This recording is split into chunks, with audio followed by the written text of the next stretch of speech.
So IJ Dioha that will be giving us his presentation on enhancing CN ratio in cellulose biogas. Professor Dioha, we welcome you to the podium for your presentation.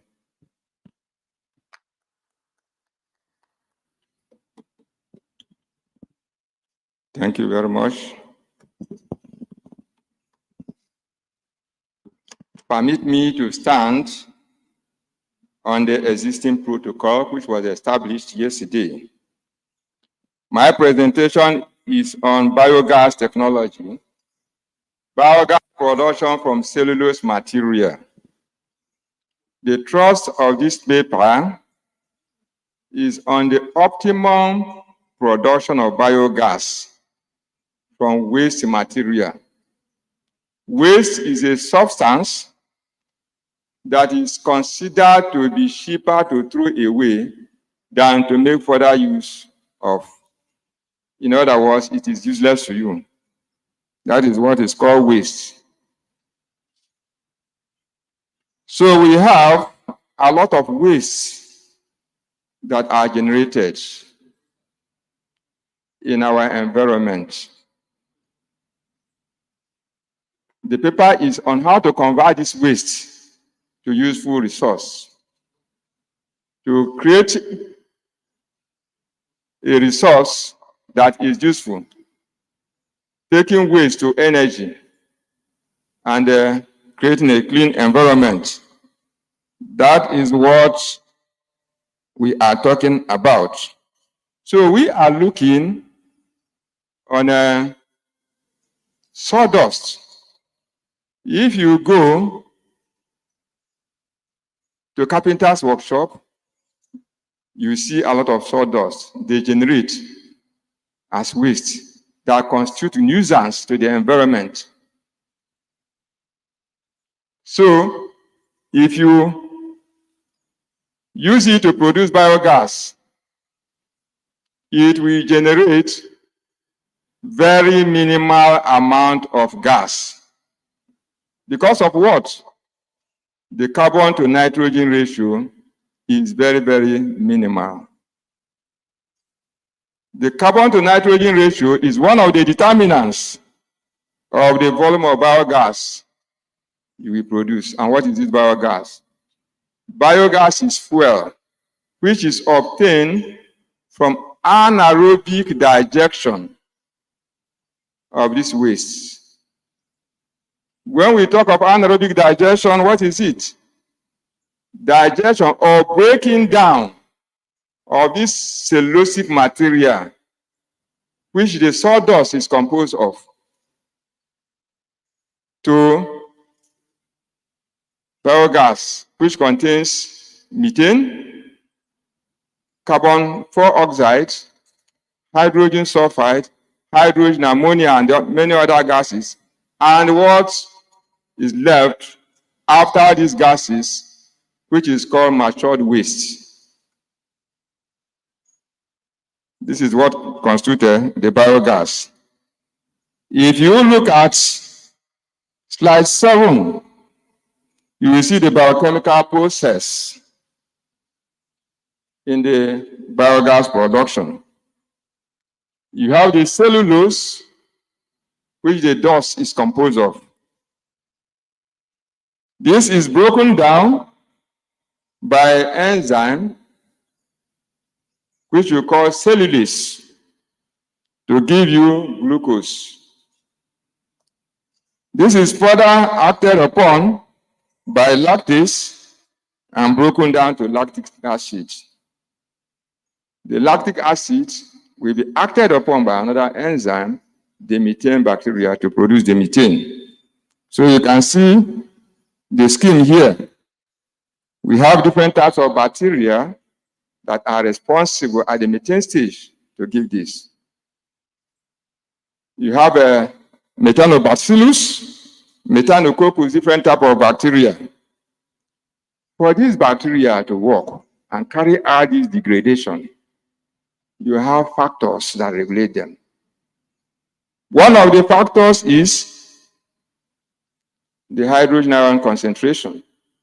which you obtain from the pH, that will regulate the medium, whether acidic or alkaline. These bacteria, they are very, very sensitive to all these conditions. Temperature is a very critical factor. You have 3 different ranges of these bacteria. The cyclophilic bacteria operating below 20 degrees Celsius.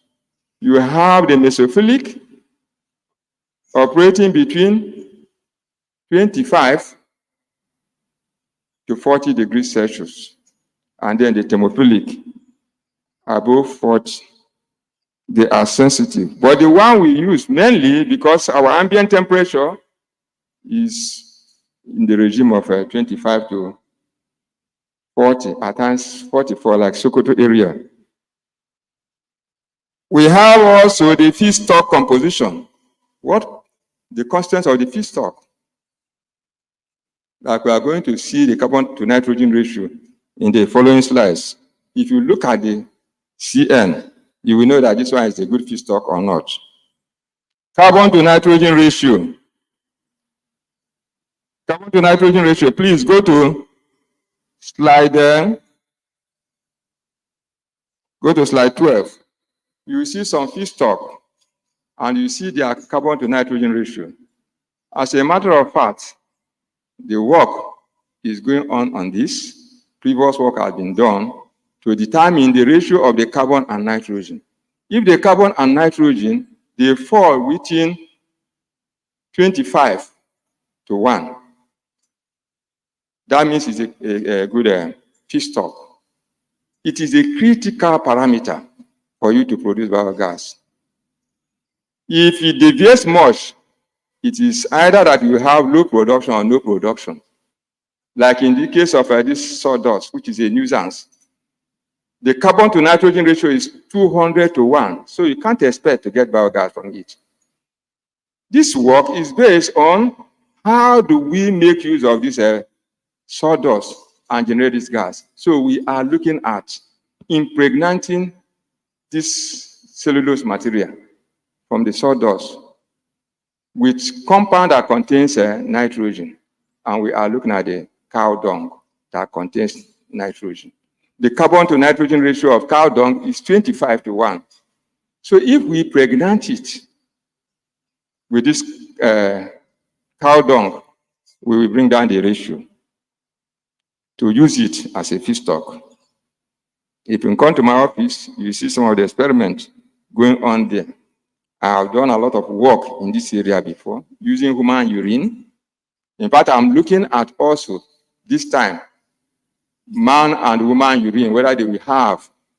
So if you look at this, you will see it from the literature and the gas yield that are expected in this. The carbon to nitrogen ratio will guide you. The technologies are here. Now, what does the policy, Nigerian policy, say about biogas? It is captured.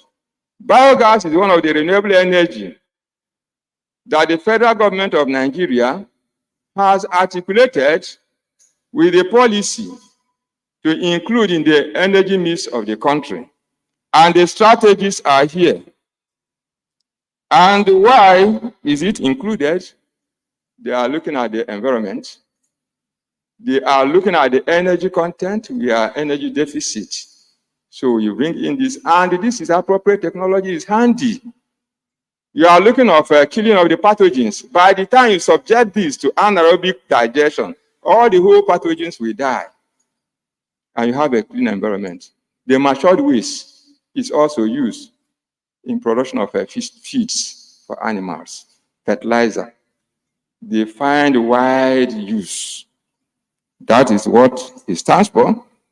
In the policy, you have the short-term measure, what we are supposed to be doing at the short-term measure, mid-term measure, and the long-term measure. The activities we are supposed to be doing to harness this energy source, which is abundant with us. The materials and procedure. I collected this cow dung and also this sawdust. So if you look at the materials that are used, I collected, and the procedure is that I had to dry the cow dung and also the rice husk. Dry them in the oven, then crush them to get fine powder, which I mixed to subject them to anaerobic digestion.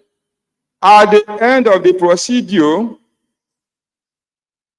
it was discovered that when the feedstock were subjected to anaerobic digestion, that the gas that was produced was 25% and above, more than when the material was not pregnanted. The microorganisms were 100% killed. Fertilizer was enriched. From the previous work I have done, I had to use the fertilizer on cereal crops and vegetable crops. The results are there in my office, or if you enter into the net, you will see it. So we are saying that we can handle all these waste materials that constitute nuisance when they are not well managed. If there is rainfall, it can carry them to water bodies where they breed these pathogens. You see people, they will drink the water, the animals will drink. You have all these animals dying and human beings suffering cholera and different things. In conclusion, anaerobic digestion of organic waste have helped us to have a clean environment, have energy. So we recommend that this technology should be improved, should be adopted by through creating awareness, demonstration. As you can see, there are demonstration pilot projects. Some of you go to College of Education there at Asaba. If you go there, you see my project, which I executed in 2017. I would like to stop here. And the federal government, while I also inform you, has put this policy in place, but there's no more action taking place. Thank you very much.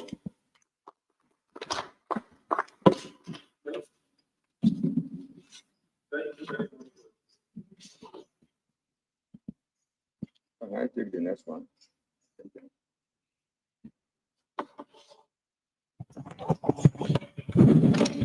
Thank you for your presentation. You can proceed to your second presentation. Thank you very much. This work is on solar thermal energy. Energy that comes from the sun. This one is not electricity. It is from heat energy of the sun. When there is sunshine, you have two types of energy coming from the sun. You have the solar photovoltaics and solar thermal systems, the heat energy and the light energy. The light energy converts the sun to electricity. We are not interested in this particular paper. We are interested in the heat system, which comes from the sun. And the solar thermal system is a device which you use to harness this energy from the sun to heat water, to provide heat. Water is needed. Hot water is needed in our clinic, in our homes. The cost of electricity is very, very high. Heating consumes a lot of electricity and costs a lot. So we advocate that, and I have presented this in many circles, that the policy should be active on this, is that when people build their houses, before the building plan should be approved, that they must have the heating component through solar energy because we waste it. Solar thermal heating and then solar energy to heat water. In our clinic here, we should use it so that the clinic will have hot water at all times because they use it to sterilize their appliances and other applications. We did comparative cost analysis of the solar thermal system, gasoline, that is the petrol, and also electricity from the grid. From our results, from our study, we find out that we are just wasting our time.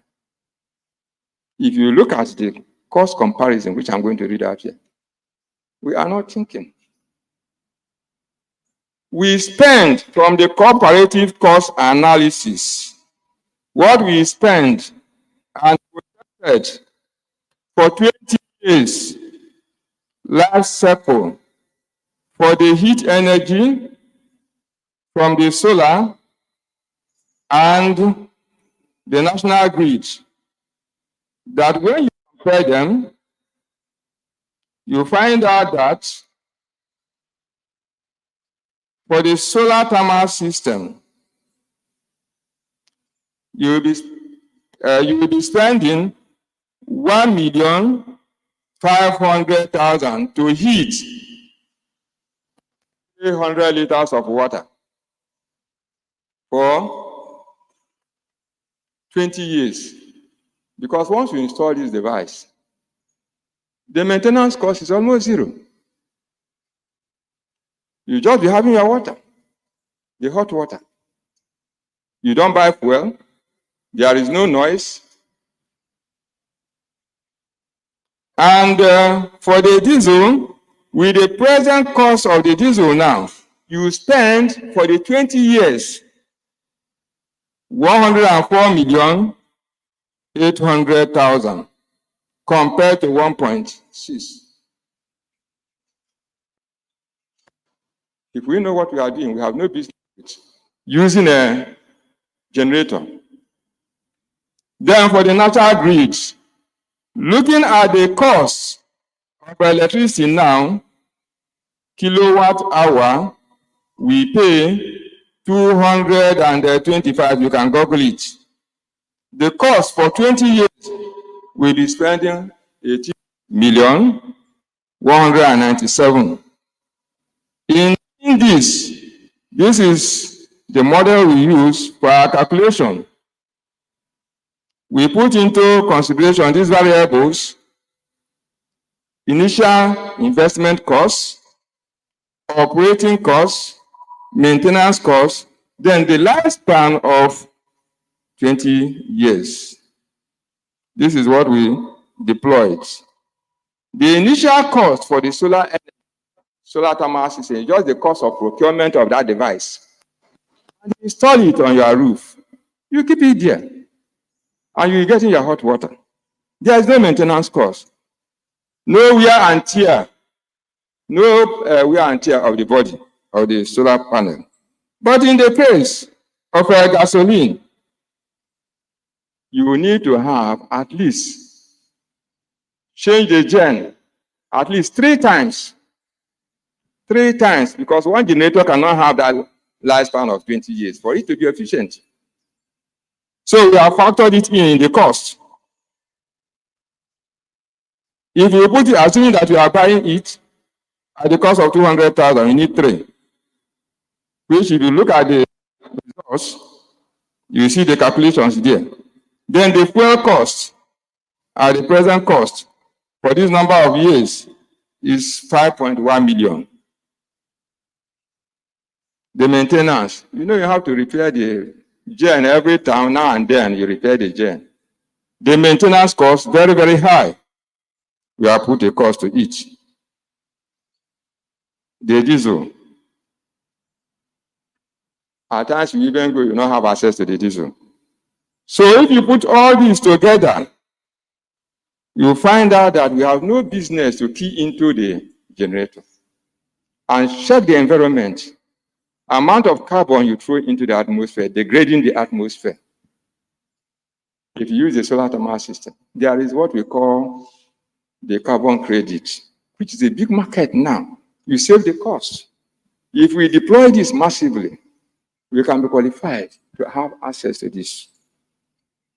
In conclusion, we advocate that we incorporate the solar thermal system in our buildings. And the policy, if the government say today, no building from today, building plant today should be approved without the solar heating system, it will go. Government has a lot to do in helping this to work. Thank you very much.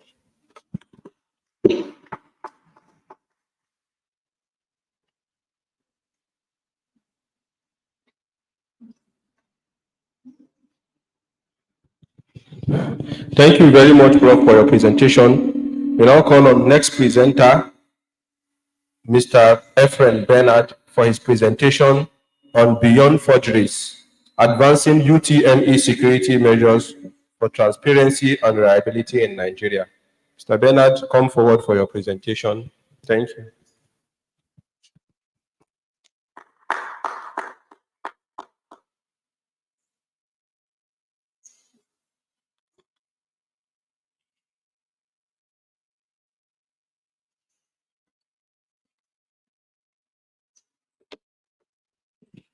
Good morning.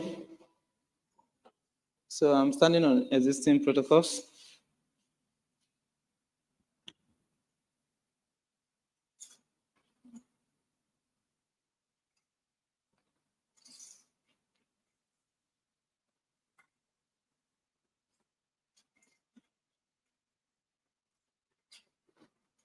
Okay, so I'm here to present on the paper titled Beyond Forgeries, Advancing UTME Security Measures for Transparency and Reliability in Nigeria. So, okay. So what's the background to these studies? What caused this whole thing? Quality of education is what led to this paper. So, and we know quality education is the bedrock of every society for development. So, and what does this entail to have quality education? Is quality tutorship, mentoring, and monitoring of students. So once these three factors are met, we are able to get quality education. And this is assured in Nigeria by a series of internal and external examinations that we conduct. So in internal examinations, we have terminal examinations conducted by the school, and this comes 3 times a year for most schools using the normal government format. Then external examinations like WAEC, NECO, and NAPTEP and JAM for senior secondary schools. And then for entry level into secondary schools, we usually have ERC exams, which might come as an entrance exam or as what they call it, mock exams.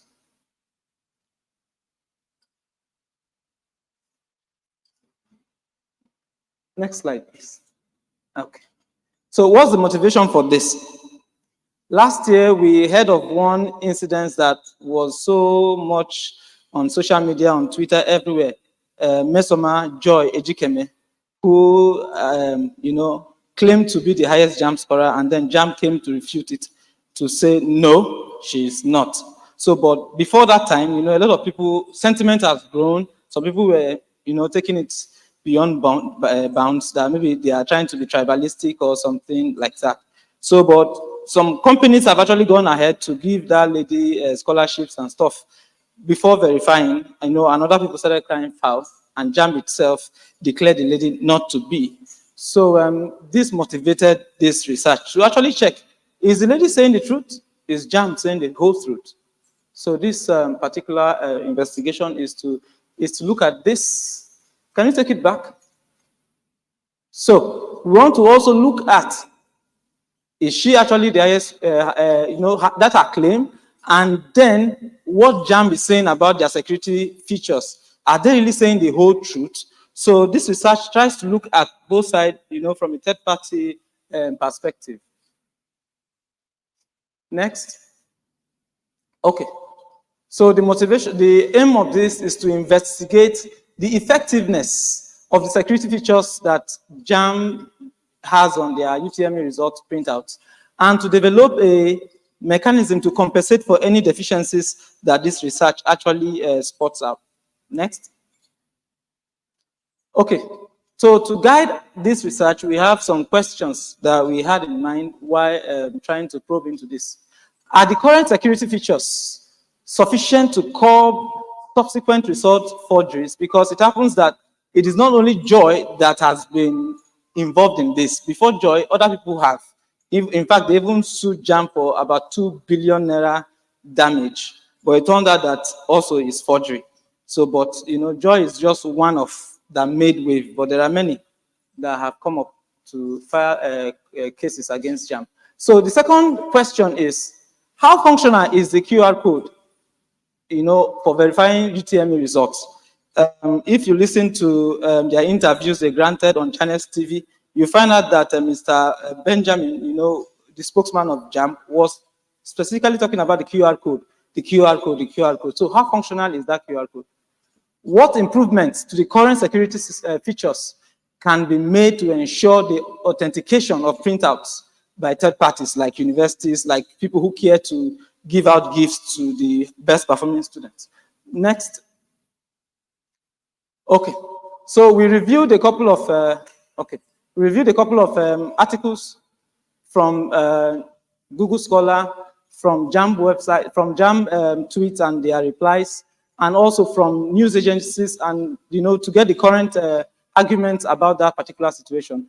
And we also looked at the documents themselves, the result printouts between the years of 2022 and 2023 that JAM claimed to be highly secured, and these results are actually sourced from students within ADUN who came in 2022 and students who took part in JAM in 2023 from around that are accessible to me outside ADUN as well. Next.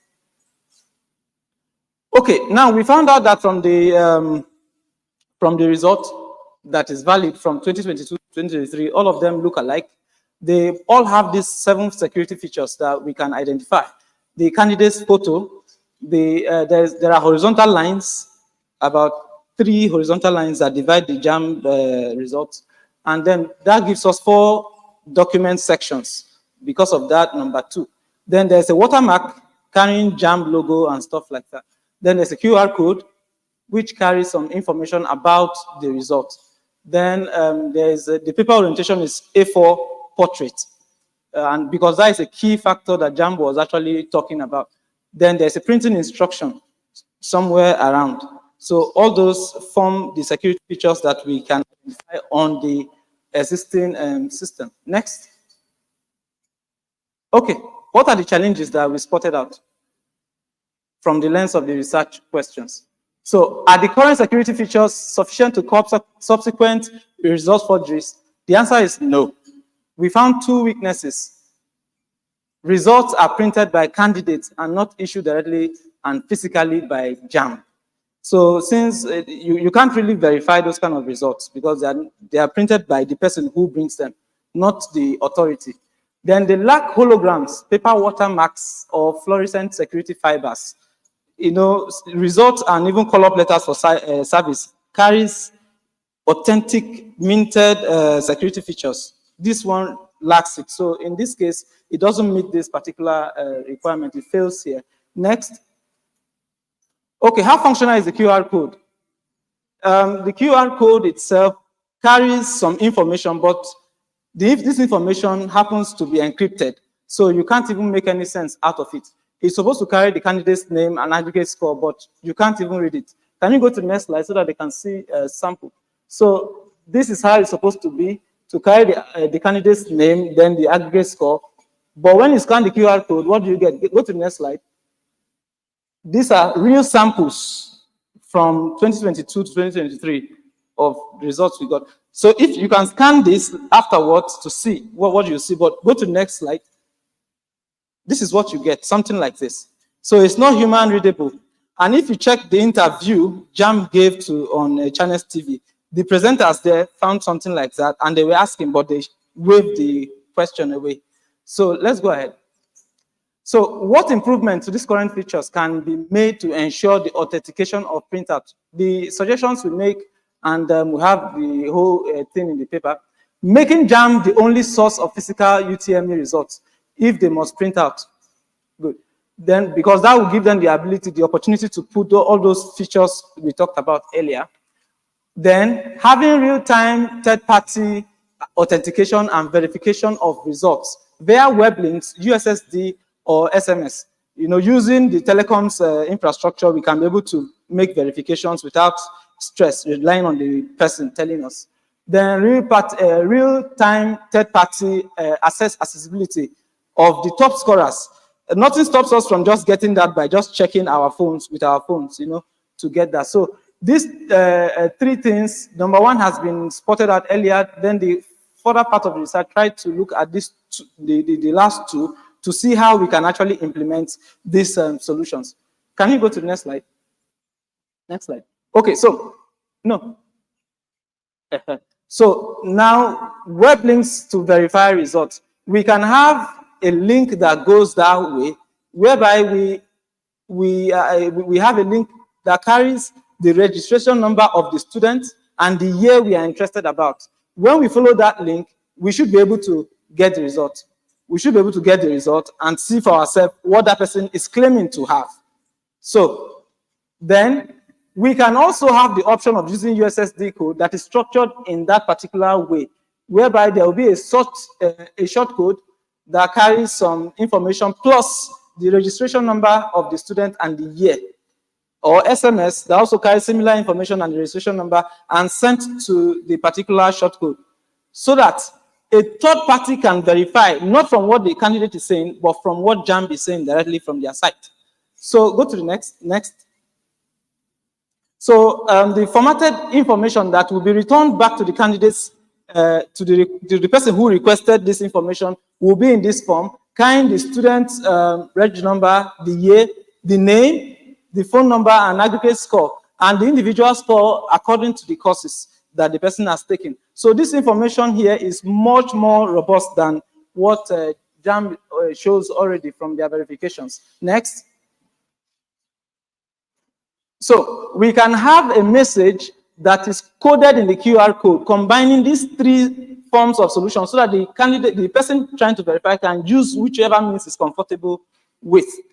Carrying this whole information as one QR code information. So when you scan the result, all of this appear, and then you can follow either the web link or use the USSD code or send the SMS accordingly. And that will probe JAMB's website to get the real-time information, not trusting what the person is saying, but trusting JAMB instead. Next. So this is the flow diagram that shows how this can be implemented if you care to. So you follow that particular way, you generate the QR code from JAMB website, print the result, and the QR code looks something like this, which a third party can scan, and then follow any of the options, and then probe JAMB's website, and then JAMB will send that person making that request the information needed. So in this particular solution, we try to look at people who would be disturbing JAMB, every now and then. So we'll put a check by allowing JAMB to be able to put some fee on any verification. So if you want to verify, there's a fee, maybe depending on how JAMB wants to do it, but the system throttles using a fee. So that not just anytime you just check. So you have to pay some fee to JAMB. So that will help to steady the system so that people don't overload the system. Next. Okay. So what about checking the top scorers? Because that is where the problem comes. People want to know who came highest. So they can also follow the same pattern, get a web link, USSD code, or SMS, pointing to an endpoint in JAMB website, stating the number of highest scorers you want to see and the year. And then JAMB gives you that directly. So you don't have to rely on the student telling you, I am the highest scorer. No, you write to JAMB. Currently, JAMB requires that you write formally to them to request this list. But man, Who will do that? The bureaucracy behind it. So, but you can just put this whole process behind technology and charge for it. So you are making passive income, and in the end, so go to the next slide. Okay, so the impact of this proposed system: reduced administrative bottlenecks in third-party verification of JAM scores. Additional layer of verification beyond the QR code implies more difficulty in defrauding individuals, with mutilated UTME results. Then also, the public will have increased trust in JAM results, and then the throttling gives JAM some income. So they have an extra means of making money. Thank you.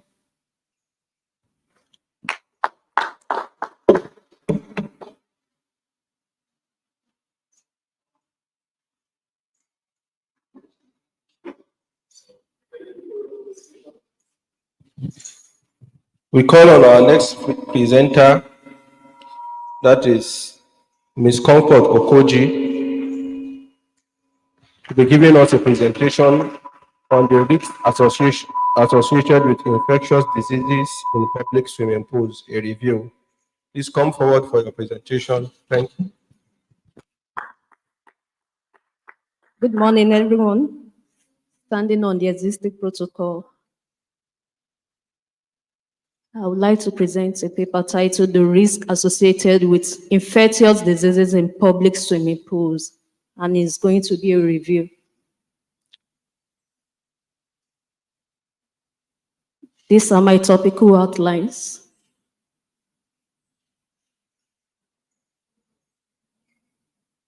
Please, next to.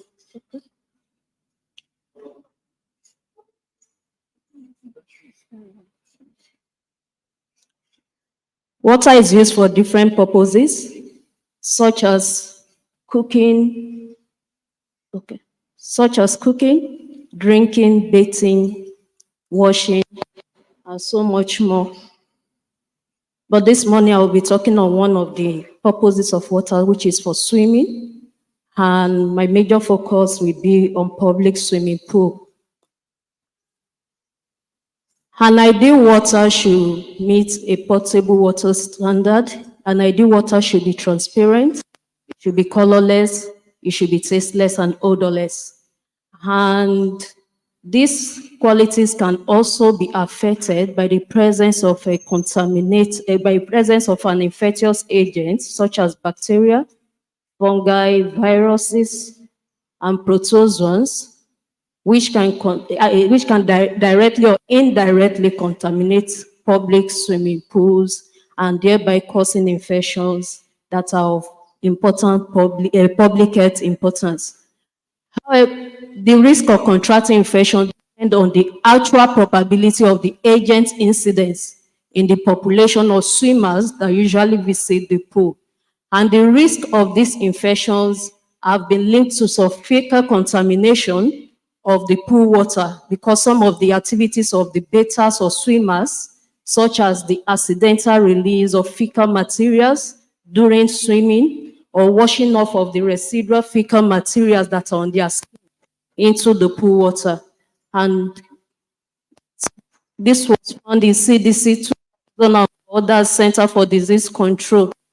Pools can also be contaminated by animals, especially rodents and birds, and their feces in open pools. And there are some indirect contamination from air, from soil, from dust or rainwater and sewage, which contaminates the pools. And we have some non-fecal contamination from human shedding, such as vomit, mucus, urine. Have we ever seen a swimmer that just come out of the pool, maybe pressed and quickly use the toilet nearby? You see some of them still lying inside the water. We don't know what is going on there, whether they are peeing in the water or they are spitting in the water or releasing some mucus from their nose, maybe when the water accidentally entered their nose. So all these are released inside the water, and all these can be contaminated. It can also contaminate the pool and some other swimmers that are using the pool water. We also have other human care products, such as the soap residues, cosmetics that we use, or the suntan oil, etc. And in pools is also a potential source of pathogenic microbes. So a swimming pool can be a reservoir for infection or for transmission of infectious diseases. So these organisms are partly protected from the action of chlorine because there are some disinfection measures that are carried out in pools. But some of this some of this chlorine or disinfectants can partly protect this organism because some of them have biofilms that make them to escape all these disinfectant products in the pools, or some of them might be resistant to these disinfectant products that are used by the pool agents. So, however, chlorine-resistant bacteria were the leading cause of pool-related infectious outbreak between the year 2000 and 2014, and hotels were the most frequent site where this outbreak occurred. Some researchers have also isolated microbes from swimming pools. Some of them have investigated this research and they have been able to isolate some microbes, and these microbes are linked to the swimming pool. We have some microbes such as Escherichia coli and Pseudomonas aeruginosa staphylococcus. We also have some protozoans like Giardia labia. We have Trichomonas vaginalis, we have Naegleria fowleri, and we have some fungi pathogens that are Candida albicans, Rhizopus species, Saccharomyces cerevisiae, and Aspergillus niger. These researches have gone global, has been done globally from places such as USA, Greece, coming down to Africa like Ghana, Ethiopia, and coming down to Nigeria. Some researchers in Nigeria have also carried out this investigation in various states such as Lagos, such as Makurdi, such as Maiduguri, and we have other places as Ilorin, Benin, Owerri, and Port Harcourt. So according to researchers, the presence of Escherichia coli and other coliforms show that the pools they work on do not meet the World Health Organization standard for recreational water. Because World Health Organization has their own standard. They believe that every swimming pool water must be neutral. It mustn't be acidic or it must be basic because all these things have effects on the bathers. And they also believe that the level of disinfectant use must be between the range of 1 to 3 parts per million. It shouldn't exceed that limit. So the risk of infection in swimming pools as man-made water recreational environment can be reduced to a minimum by running the recreation facilities with the application of informed risk management resources which are introduced by the World Health Organization.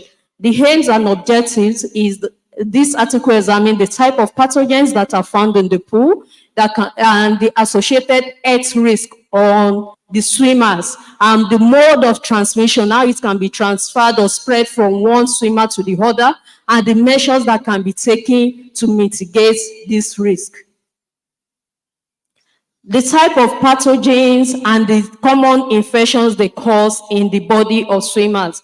For example, we have pathogens that are of bacterial origin. Example is Escherichia coli that are always found in fecal contamination, and it can cause gastrointestinal diseases, for example, diarrhea. So it's not only food that causes diarrhea. Water too can be a mode of transmission. So Shigella species also causes mild abdominal discomfort or cramps to dysentery, and it causes fever. We also have Pseudomonas species that are opportunistic pathogen. It doesn't really cause diseases, but it takes opportunity of any individual that has a weakened immune system or that has an opening on his or her skin. So it causes skin rashes, it causes hair infections known as otitis media, and it also causes some respiratory issues. Then we also have Legionella species that is a severe form of pneumonia, and Staphylococcus that causes cutaneous infections. Those are infections on the skin. We have Campylobacter jejuni, which are always found in dogs.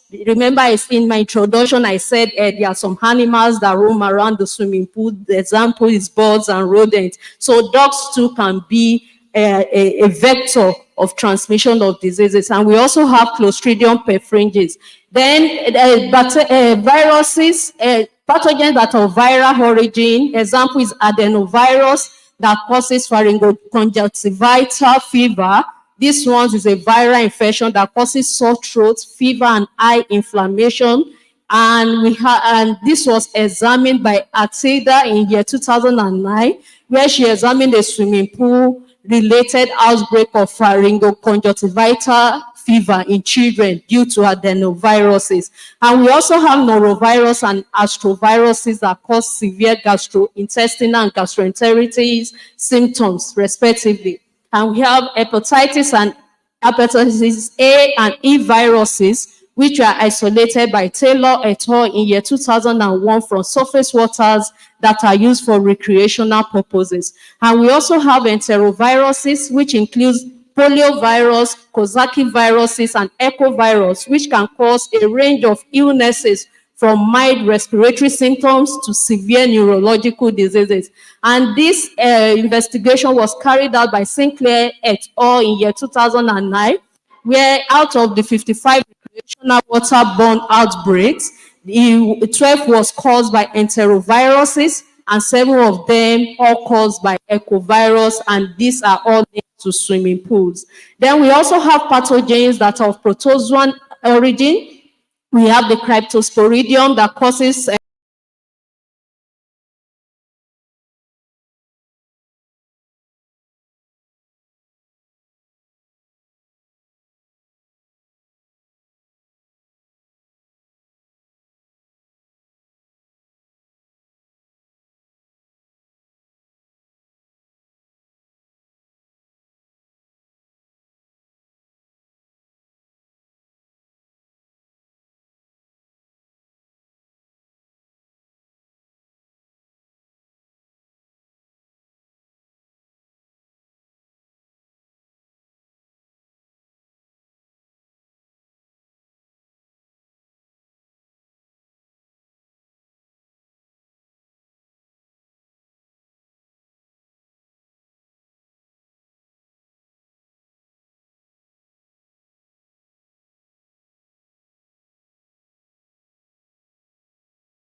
level to ensure that the water is properly disinfected, and they are also within the recommended ranges by the World Health Organization and Center for Disease Control. The World Health Organization recommends that free chlorine that is used for disinfection of swimming pools should be between the levels of 1 to 3 parts per million in pools, and also the pool water should be of a pH within the level of 7.2 to 7.8. Then there should be good hygiene practices. A swimmer should be encouraged to bathe before and after using the pool, and facility cleanliness too should be practiced. Public education.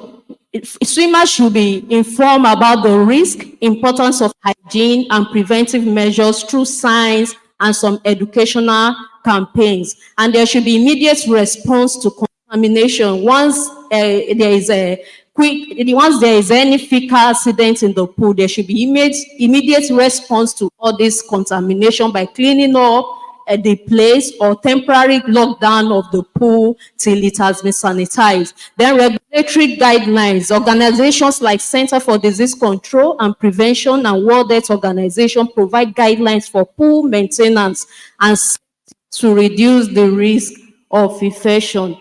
In conclusion, swimming pool-related dermatomycosis can only be controlled in informed hygiene management measures and by concurrent education of people for using pool establishment consciously about the risk of this and the way of evading them. Recommendation: operators of swimming pools should be trained on the importance of pool maintenance to avert disease outbreak of diseases of public health consequences. Thank you all for listening.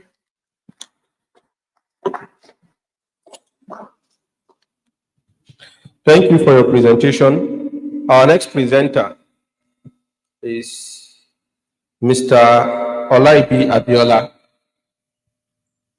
Mr. Abiola will be giving us his presentation on optimizing access control in university libraries through digital QR codes and biometric technology. Mr. Abiola, please come forward for your presentation.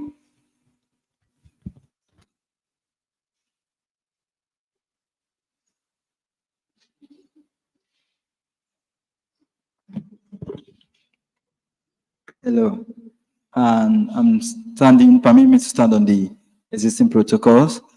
The topic for me is optimizing access control in university libraries through digital QR codes and biometric technology.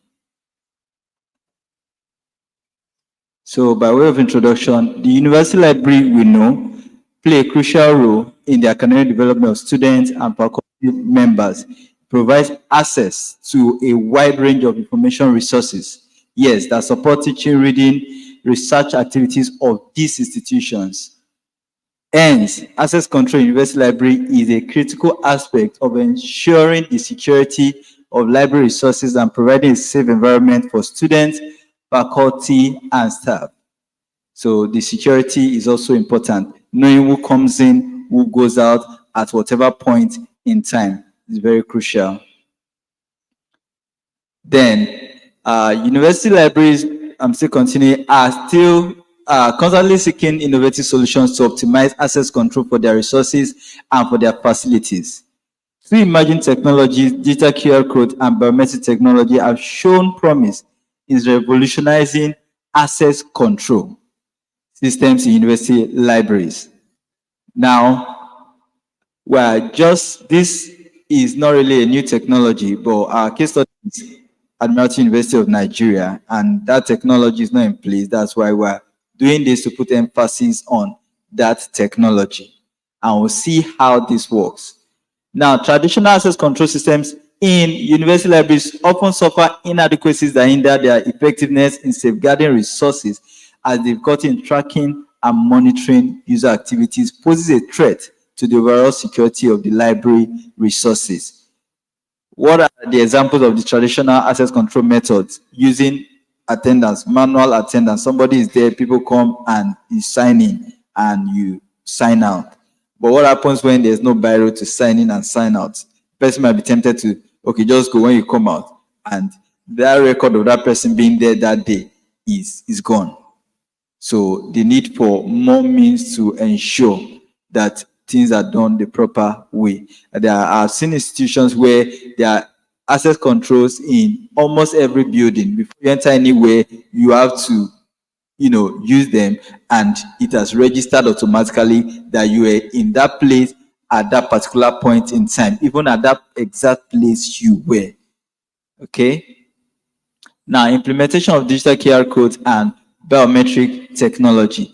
The implementation of digital QR codes in university libraries involves integrating QR codes into library systems to enable quick and easy access for users. And that issue with the traditional system is you have it like maybe 10, 20 people coming in at the same time, because they have to manually do the same thing. It might take time. It might result in a queue and so on. But with these systems, you just swap, the system takes you, and it's just faster. You might still have a queue, but it's easier and faster. Okay? So users can simply scan a QR code with us. Okay, let me go on. So the technology can also be used, that the QR code technology can also be used to access resources. One of the speakers earlier, Mr. Bernard, talked about QR code as it relates to JAM. I don't know what is going on. I don't know their intention with regards to the use of that QR code, because at the end of the day, the usage of QR code is based on the intention. If the intention of your QR code is to show year and day and year and month, and you can deliver that, you've actually used your QR code system effectively. But if you are using it for another purpose which you propose, then that's another usage. So I just want to be clear on that. Like, for instance, I will talk about this later. Every staff and student have a QR code on their ID cards. If you scan the QR code, we can all do that as a demonstration. You will see that it's supposed to bring up your information, part of the information that's already on the card, maybe to bring up your name and some other information based on what we encrypted, the information we encrypted, inside that QR code.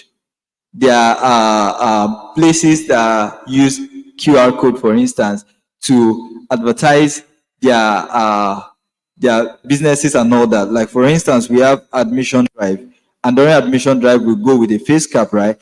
So we could have a QR code on that face cap that carries information of the admission portal for prospective students. So when you are talking, just say you can scan the QR code on this card or on a banner and all that. The intention. So the QR code has made that intention. So if they scan it, actually takes them to that place. So that's just by the way. Okay. So the adoption of QR code authentication and biometric technology for access control university library involves utilizing authentication methods such as, but not limited to, fingerprint or QR scanning for precise authentication of users and automated attendance. So biometric technology offers advantage ensuring secure access to the resources in the library by providing a high level of accuracy in user identification and reducing the risk of unauthorized access. So this has limitations. We'll talk about that later on. Now, digital QR codes against biometric technology. When comparing both as regards to access control, it's essential to evaluate their effectiveness in enhancing security and convenience for users. I've mentioned this earlier. Security and convenience, ease of usage. And that usage is using it to be able to get access to resources made available to you. The choice between it may depend on factors such as cost effectiveness and scalability for large university libraries. I said not limited to, so we could also have what we call facial recognition and all that. So, but when we look at cost effectiveness, scalability, we are bringing this up now. Then you can have that for future as a recommendation. Now, okay. Digital QR codes, also known as quick response codes, are a type of two-dimensional barcode that can store a variety of data types such as URLs, text, contact information, or other types of data. Of course, we know about barcodes. You have barcodes on a lot of academic materials. You have your barcodes. It's there. It's there to stay. And if you scan them, you have access to the information that it carries. Just like you go to the mall and you see them using their scanner to scan the product to does it work? It works, right? It gives them, so the intention determines the usage. So let's just get that right. So the arrangement of these squares encodes the data, QR code can be scanned using a QR code reader, which is typically a feature in smartphone cameras or specialized QR scanning apps. So for the biometric technology too, we have an example, the staff attendance system there that we can use to, check attendance of staff at any point in time when we get the data from the device. Or sometimes it's available on a centralized database. You access it and you get the information you want. Then usage of digital QR code, I think I've talked about the URLs, contact information, payment, authentication, marketing, and so on. So type of QR code, we have static QR codes and dynamic QR codes. The difference between both is one has an information that is there permanently. The information cannot be changed, it cannot be updated. While we have dynamic QR codes, dynamic QR code, the information, when it can, what has been put on there can be updated, so you can see changes and changes and changes and changes and so on. For instance, if I encode adun.edu.ng to a QR code, now the information on adun.edu.ng is not static, it's dynamic. So if there's a new activity, it's uploaded. If something happens, it's uploaded, news, updates, and so on. So the information you might get when you scan today will be different from the information you get when you scan tomorrow, because it's taking you somewhere and information in that place is taking you to is not static, it's dynamic, it keeps changing. Okay, it can be updated. Okay, so implementation of digital QR code in the university library. So as regards the university library, we are looking at this system for authentication purposes, for attendance purposes, for users. Okay. Then also access to resources. Okay. The reader scanner, so we could have reader scanners installed, and using an already system that we have on our ID cards, these reader scanners that are installed can just, be used to capture the to scan user ID cards and all that, even guests. Because we might have the issue of, okay, I'm not a staff, I'm not a student, I'm a guest. We have national identity cards that also carry this QR code information. So, which if you scan it for the premium cards, you will actually get the exact information of the person holding the card. Okay, for security reasons, some of those information are static so that it's not liable to changes. Nobody can update it. It is the way it was captured at the point of capture. Okay, then we have multiple devices. It's been integrated to synchronize with the attendance data into a database with 24/7 accessibility online via integration through a centralized server, achieving zero downtime. So there's nothing that does not have its own challenges and limitations. For this, the challenges and limitations are while QR code system, need for users to have access cards with QR code each time they want to access the resources in the university library. Okay. Then for those, as I said earlier, that guests or visitors, they can have another card. So far, that card has a readable, QR code. Additionally, there are challenges in reading QR codes and biometric information accurately, especially in case where lighting condition is bad or low camera quality. That's for QR code reading, or texture of user hand. Like for instance, some users for even timing, clocking in machine, after capturing so many of their fingers, sometimes the machine cannot still recognize their finger. It's one of the challenges of this system. I've been in a situation where I'm capturing, I'm doing biometric capture for people in remote villages. They are automatically mostly farmers. And you have to, even during the capturing process, you have to go with hand sanitizer, you have to go with soap. Some people have to wash their hand again and again before the machine can even try to get some of their fingers, not all. So those are part of the challenges of this system.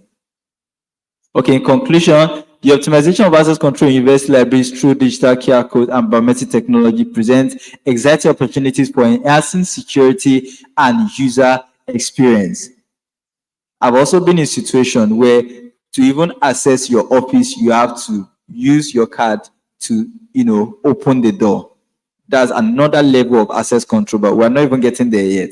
But this is where we have for now. While both technologies offer unique advantages and face specific challenges, their successful implementation can significantly improve access control systems in the university libraries. Okay, these are references. I want to say a big thank you on behalf of myself, on behalf of Mr. Lijoka Victor Benga, Mr. Azubike George, and Nwosa Destiny. Thank you for listening. Okay.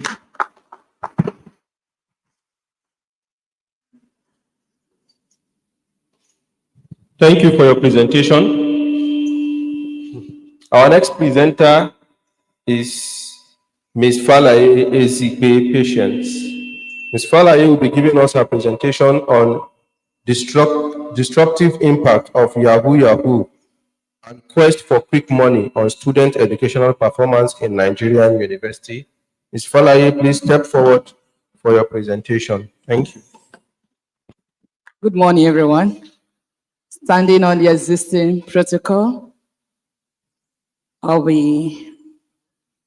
this is a review on the disruptive impact of Yahoo and quest for quick money on student educational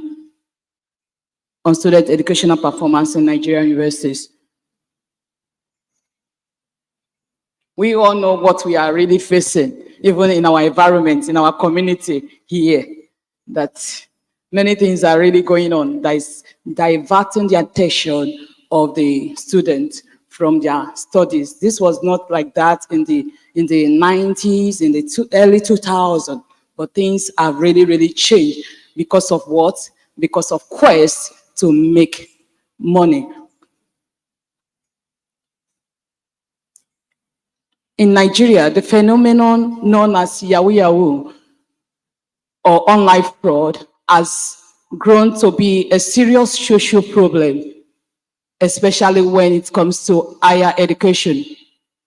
Due to the need for rapid cash gain, there has been an alarming rise in the unlawful activity among university students, which has seriously disrupted their academic performance. The widespread use of Yahoo erode the educational principles that institutions defend by encouraging dishonesty and unethical behavior, in addition to undermining academic integrity.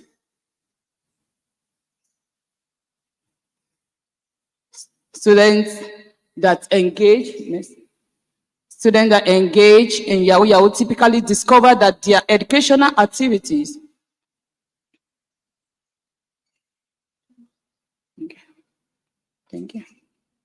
Students that engage in this act typically discover that their educational objectives are compromised, since they dedicate a significant amount of time and energy to fraudulent activities.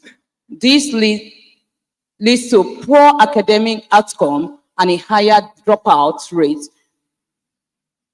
Another dimension of complexity is created by the psychological and legal fallout from these actions, which can have an adverse effect on students' mental health and expose them to possible legal implications. In order to address this issue and help students avoid the attraction of quick money and instead guide them towards respectable route to financial security, a complete strategy that includes the promotion of ethical education and financial literacy is needed. We shall examine the numerous ways the Yahoo disrupts students' academic performance in Nigeria universities. In this review, we will look at the shift in priority away from academics and the promotion of immoral and the psychological and legal repercussion supported by existing literature and empirical studies. Dimension of this menace. One of the dimensions is diversion from academic focus, as you have heard from the introduction. We can see that many students don't really focus on their education. We can even see it from the last results. The last first semester result, the results of our student majority was so poor, so poor. That means this quest for quick money and Yahoo is really having a turn on their education. The involvement of this Yahoo activity significantly distracts students from their academic responsibilities. The time and effort that should be devoted to studying are instead spent on fraudulent activities, leading to a decline in academic performance. Maybe you have not heard, and maybe you have heard, that now our students said education is a scam. Education is seen as scam. They want something that will give them quick money. They don't want to wait, they don't want to read. So they see education as scam. Similarly, Nwankwo 2017 found a direct correlation between participation in internet fraud and lower academic achievements among university students.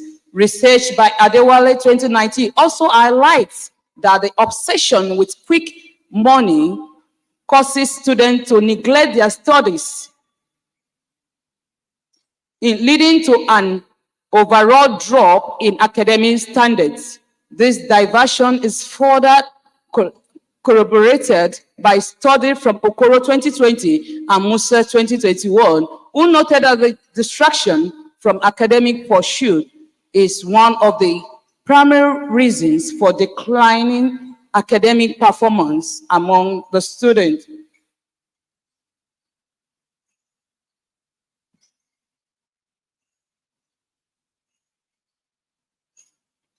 Another one is cultivation of unethical behavior. Engagement in fraudulent activity fosters a culture of dishonesty and unethical behavior among students.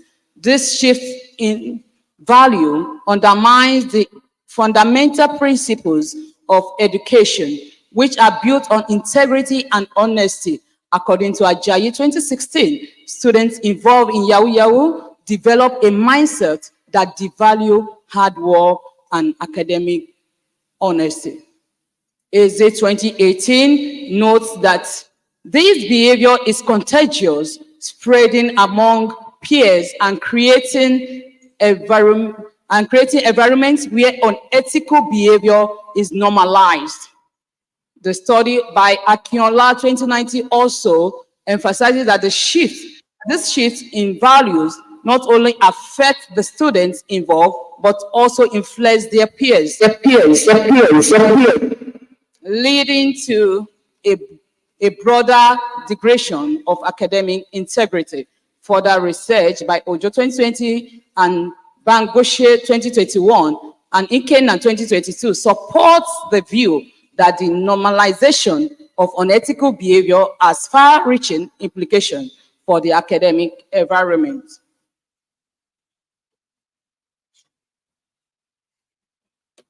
Another menace is that of psychological and legal repercussions. The involvement in Yahoo activities has significant psychological and legal repercussions for students. We all agree, especially if our lawyers are here. We know that the law, under the law, subsection 419 is mostly on cyber crime. Am I right? Yeah, thank you. So it's on cyber crime. So the law, these people can face the law. There's a law repercussion to what they are doing. According to a Brian 2017, students involved in internet fraud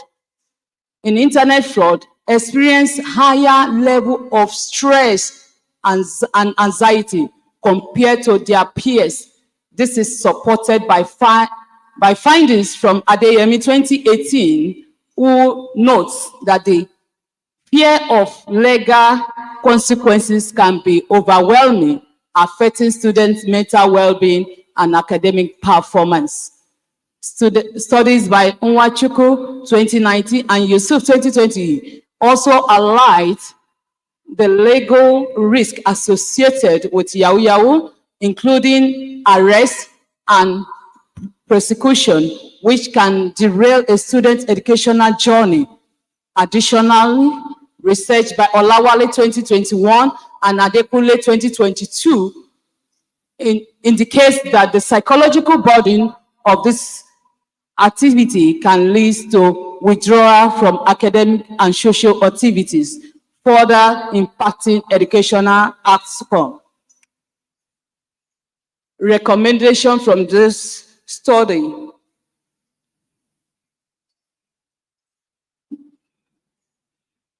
needs for ethical education and financial literacy. This is a major key from all the authors, that there is need for ethical education.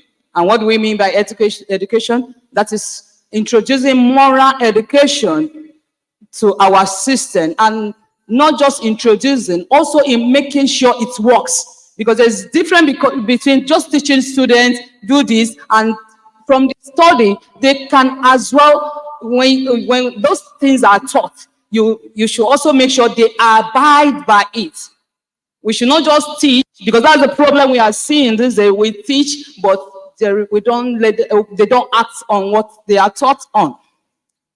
Similarly, Adebayo 2017 suggests that financial literacy program can equip students with the knowledge and skills in pursuing legitimate financial opportunities. Studies by Okafor 2018 and Eze 2019 support that implementation of this program as a means to counteract the allure for quick money. Additionally, research by Olatunji 2020 and Ajibola 2021 emphasizes the role of universities in creating awareness about the consequences of internet fraud and promoting culture of ethical behavior.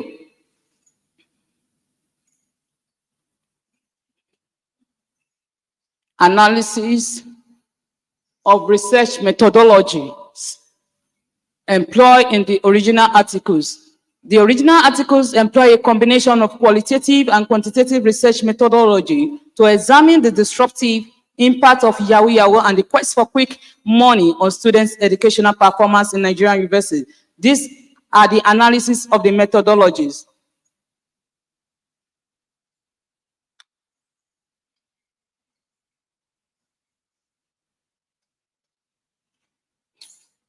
Survey. Thank you.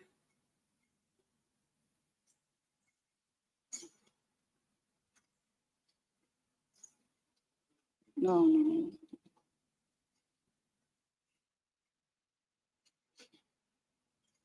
Survey and questionnaires were used to gather their findings. Interview and focus group, also the qualitative methods such as interview and focus group are used to gain deeper insight into the motivations behind student involvement in Yahoo Yahoo and the psychological and social impact of these activities. This method allows for exploration of complex issues that cannot be easily quantified. Case studies were also used, also literature review. by others was also used. What are the potential area for further studies? Maybe you want to also look at this study. These are the potential area for further research. While the existing research provides valuable insight into the impact of Yahoo Yahoo on students' educational performance, several areas warrant further investigations.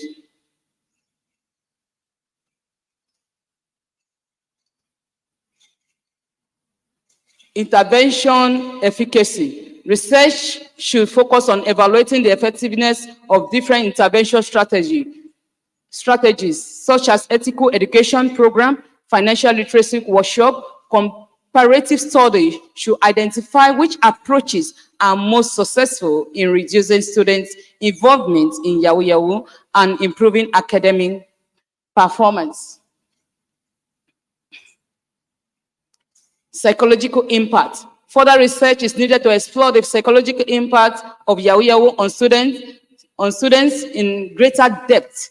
Study could examine the prevalence of mental health issues such as anxiety, depression, stress among students involved in internet fraud and how these conditions affect their academic engagement. Cultural and the socio-economic factor could also be looked at.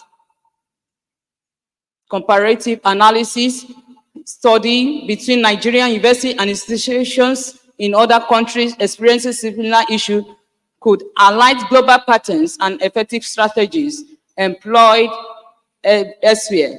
This comparative approach could reveal the best practice and innovative solution that could be adapted in the Nigerian context.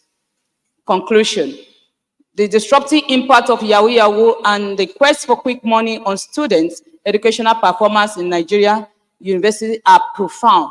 These activities divert student focus from their academic responsibilities, cultivate a culture of unethical behavior, and lead to significant psychological and legal repercussions. Addressing this issue requires a comprehensive approach, including the promotion of ethical education and financial literacy.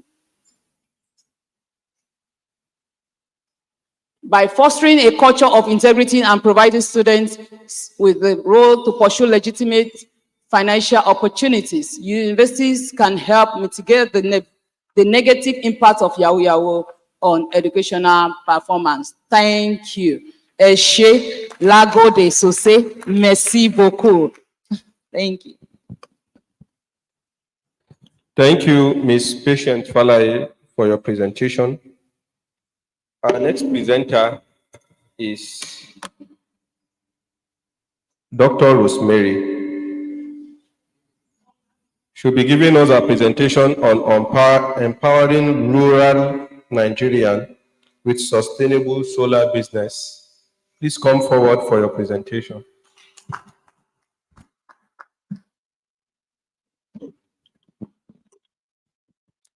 Standing on existing protocol, I'm talking on empowering rural Nigeria with a sustainable solar business. The paper is talking about sustainable solar energy businesses to empower rural communities in Nigeria. It highlights the current energy challenges, evaluate various solar energy initiatives, and discuss the economic, social, and environmental benefits of adopting a solar energy solution. The literature review synthesizes findings from the existing research and case studies, providing a comprehensive understanding of opportunities and obstacles in implementing a solar energy business in rural Nigerians. Nigeria is a country endowed with vast natural resources, faces significant energy challenges, especially in its rural areas. Despite efforts to increase electricity access, a sustainable portion of rural populations remain without reliable power. Solar energy presents a viable solution to these issues offering a sustainable and cost-effective alternative to traditional fossil fuels.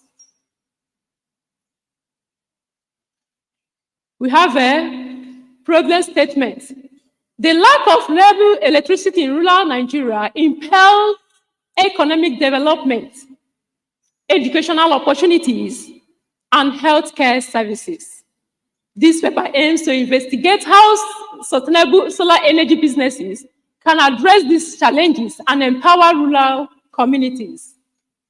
Objective of the studies: to exploit the current state of energy access in rural Nigeria, to review the existing literature on solar energy business in rural context, to identify the benefits and challenges of implementing solar energy businesses, and to provide recommendations for successful solar energy adopting in rural Nigeria. Literature review. Energy access in rural Nigeria. Studies have shown that rural areas in Nigeria suffer from low electrification rates. Many communities rely on kerosene lamps, diesel generators, and firewood for their energy needs, according to Sambo 2009 and Akinyere Yahudu 2016. These methods are not only expensive but also harmful to health and the environment. We have the case studies and success stories. Several case studies highlight successful solar energy business in rural Nigeria. For example, the Nigerian Energy Support Program, that is NESP, has facilitated the installation of solar mini-grids in various communities, improving access to electricity and boosting local economics. NSEP 2017. Economic benefits. The introduction of solar energy businesses in rural areas can stimulate economic growth by creating of jobs, fostering entrepreneurship, and reducing energy costs, according to Yedepo 2012. Moreover, reliable electricity can enhance agricultural productivity by powering irrigation systems and processing equipment. Social and health impact. Access to solar energy can significantly improve the quality of life in rural communities. It can enable better healthcare services by powering clinics and medical equipment, improve educational outcome by providing lighting for schools. It can also reduce indoor air pollution caused by traditional cooking and lighting methods, according to Adamora et al. 2014. Environmental sustainability. Solar energy is a clean and a renewable source of power that can reduce the carbon footprint of rural communities. By replacing the diesel generators and kerosene lamps, solar energy can contribute to the reduction of greenhouse gas emission and deforestation, according to Nwako Jioke et al. 2012. Proposed solar energy businesses in rural area. Solar energy is a rural of developing countries has made significant inroads for household lighting and entertainment. It can also have the productive uses of energy in rural areas, which includes rural electrification, rural water projects, battery charging, healthcare delivery, agriculture, education, and etc. Foundings of solar energy businesses by microfinance. Microfinance institutions have been used to channel funds for small-scale renewable energy technology projects. The funds can be accessed directly from banks of institutions or indirectly through deposit banks of Nigeria. The broad objective of the fund is to channel low-interest funds to the MSCs, subsector of the Nigerian economy, through the PFIs to enhance access by MSCs. Challenges and barriers. Despite the benefits, several challenges hinder the widespread adoption of solar energy in rural Nigeria. This includes high initial cost, lack of technical expertise, inadequate infrastructure, etc. Additionally, cultural and social factors may affect the acceptance of new technologies. Conclusion, the literature indicates that sustainable energy business have the potential to transform rural Nigeria by boosting business activities and improving their social welfare. It also overcomes the identified challenges required a coordinated effort from the government, private sector, and local communities. Crucial research also focuses on developing innovative financing models, capacity building programs, supporting policy frameworks to enhance the adoption of solar energy in rural areas. Thank you very much for listening.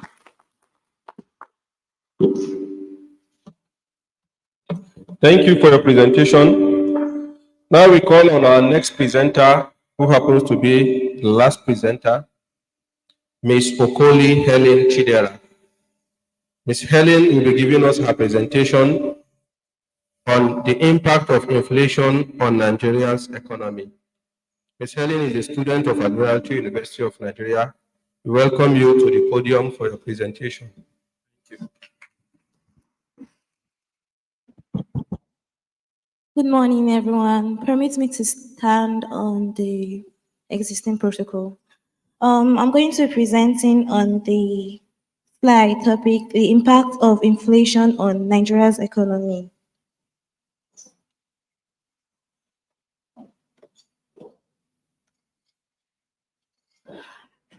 Let's start by defining what inflation is. Inflation is a sustained increase in the general price level of goods and services in an economy over a period of time. It is measured as an annual percentage increase in the Consumer Price Index, that is the CPI, which is a basket of common goods and services. The types of inflation are the demand pull inflation, cost push inflation, and imported inflation. The demand pull inflation is caused by the excessive aggregate demand in the economy. That's, for example, now when there's a large demand on a particular goods and the goods are not much, you see that people tend to increase the prices of those goods because no matter how much they put, people will buy it because they need their goods at that time and there are no other goods to buy. Then we have the cost push inflation, which arises from production costs faced by businesses.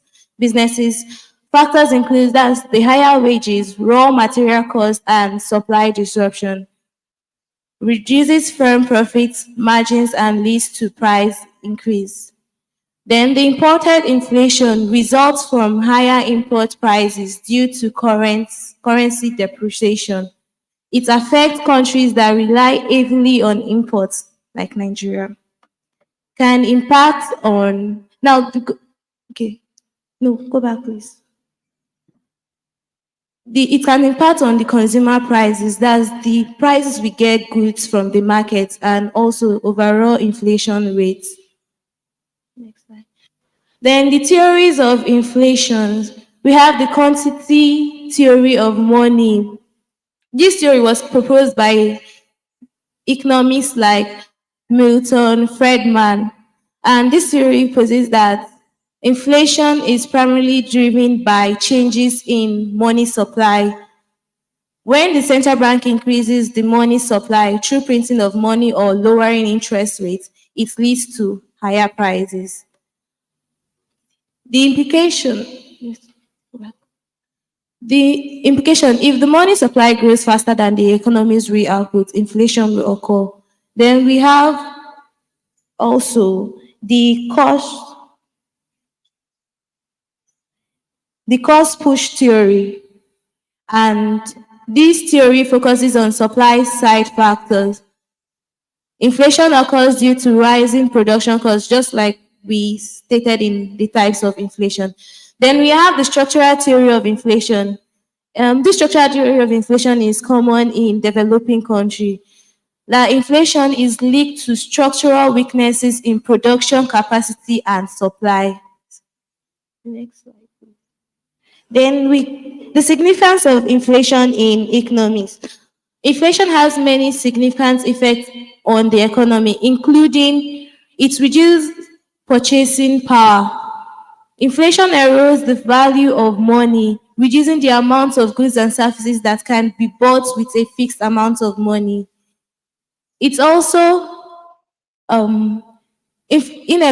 inequality. Inflation can benefit borrowers at the expense of savers as debts are repaid with cheaper dollar. For example, if Mr. A borrowed $100 from a friend, Mr. B, to buy a bike, and he promised to pay them back in a year. Now, let's say the inflation happens and the price of everything goes up by 20%.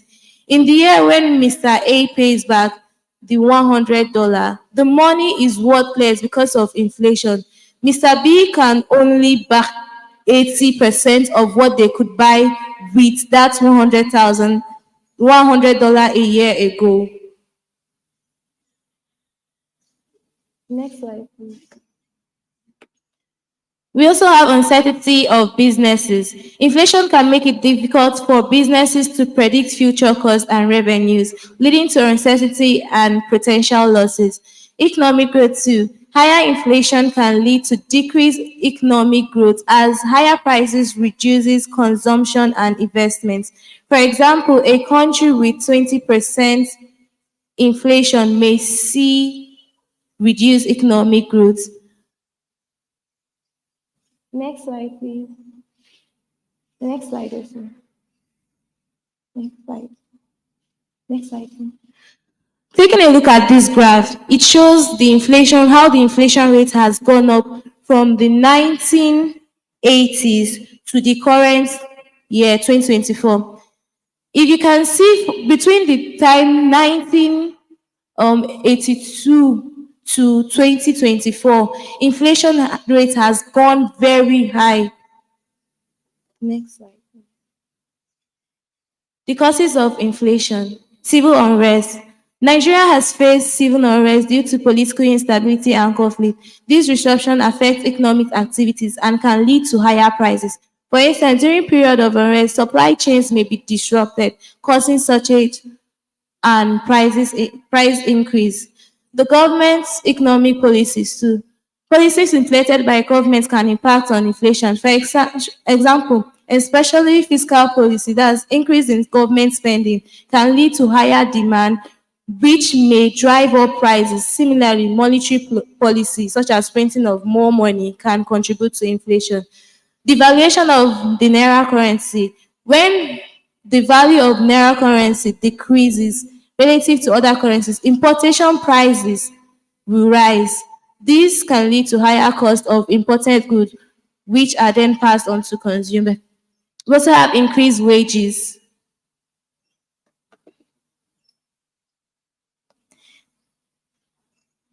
Then we move to the effect of inflation in Nigeria economy. Nigeria high inflation has far-reaching consequences impacting citizens, businesses, and the overall economic landscape.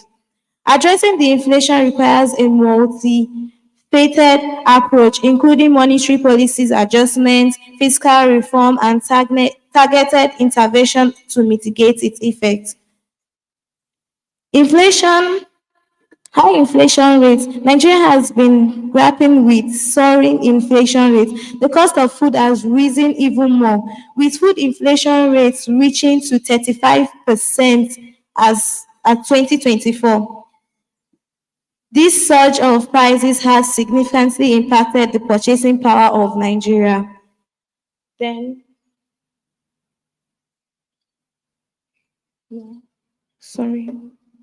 effects of inflation in Nigeria economy.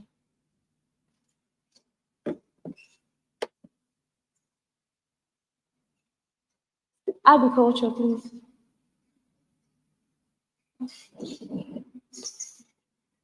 If we move to case study of how inflation's impact in Nigeria economy, case study for agriculture now.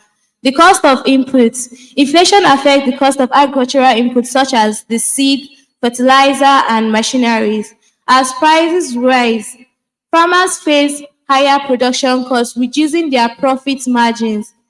High inflation discourages long-term investment in agriculture, Farmers may delay purchasing new equipment or expanding their operation due to uncertainties.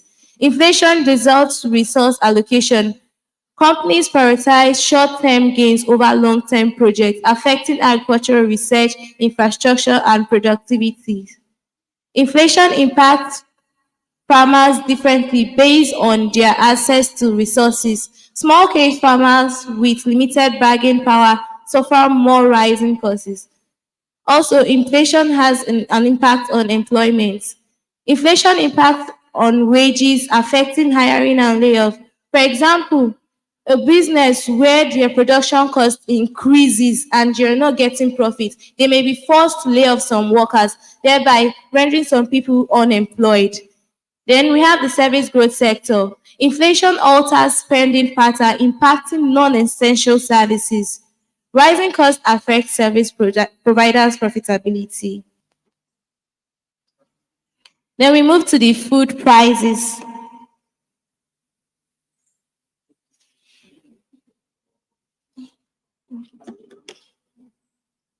Okay.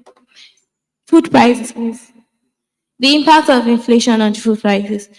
Consumer affordability. Inflation erodes consumer purchasing power as food prices rises. People allocate a larger proportion of their income to basic necessity, affecting overall well-being. High food inflation disproportionately affects vulnerable population, including the low-income household and those living in poverty. When essential food items become unaffordable, social tension rises, protests and unrest can occur, especially in countries like Nigeria. For example, the protest that is going on currently on Tinubu's government. This protest started because of the high prices of things in Nigeria. Health and nutrition. Inflation impact dietary choices. People may shift to cheaper and less nutritious food, affecting health outcomes. Inflation disrupts our supply chain. Transportation costs increases, leading to higher retail prices for food items. Manufacturing outputs. Moderate inflation can stimulate demand, leading to increased production. High inflation rise output costs, affecting profitability and supply chains. This is the next slide. Policy recognition. Policy recommended to curb out this inflation effect on our economy. We have the monetary policy. The Central Bank of Nigeria can adjust interest rates like monetary policy rates to influence borrowing and spending. Higher rates can curb inflation. Open market operation. CBN can buy or sell government security to manage money supply. Selling security reduces liquidity and helps control inflation. The fiscal measure, that's the fiscal policy. The government should maintain fiscal discipline, avoiding excessive deficits that can fuel inflation. Gradual removal of fuel and electricity subsidies can reduce fiscal pressure and inflammatory expectations. The supply side policy. Agricultural investment. Boosting agricultural productivity can stabilize food prices and reduce inflation. Improving transportation, energies, and logistic infrastructure reduces production costs. The exchange rate management. A stable currency reduces import costs and inflationary pressures. Accumulating reserves help manages exchange rates volatility. Then the price control and monitoring. Essential goods. Monitor and regulate price of essential goods to prevent excessive inflation. Anti-hoarding measure. Prevent hoarding and speculative behavior. The next slide, please. In conclusion, this study has examined the impact of inflation on Nigeria's economy, revealing a significant negative relationship between inflation and economic growth, employment, and poverty reduction. The findings suggest that high inflation rate has hindered Nigeria's economic development, exacerbated income inequality, and undermined the standard of living. To mitigate this effect, policymakers must adopt effective monetary and fiscal policy to manage inflation, promote economic stability, and foster sustainable growth. By addressing inflation, Nigeria can unlock its economic potential and improve the well-being of its citizens. Thank you.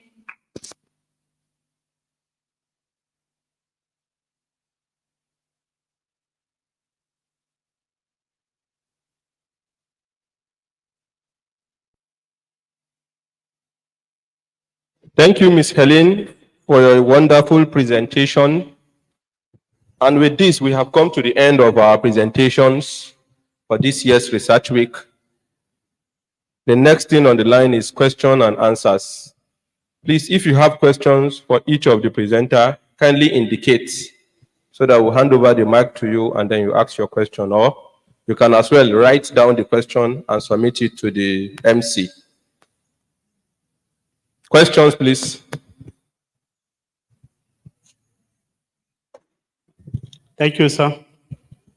Before I ask my question, let me first of all commend all the presenters for a job well done. I must confess I've learned a lot today. But to start with, Helen, the last presenter with regards to inflation, I have some few questions for her, except that her attention is not here to listen. I have questions for her. Regarding inflation, you talked about one of the causes being wage increase. Now, recently, Nigeria is undergoing inflation, we all know. And the president has just increased the wages for workers to 70,000 by more than 100%. What is the consequences with regards to the inflation rate now? Already we are battling inflation, and there's going to be an increment. That is one. Then secondly, if you remember last year, there was cashless policy, wherein government mop up cash. The inflation rate dropped, but the economy also suffered.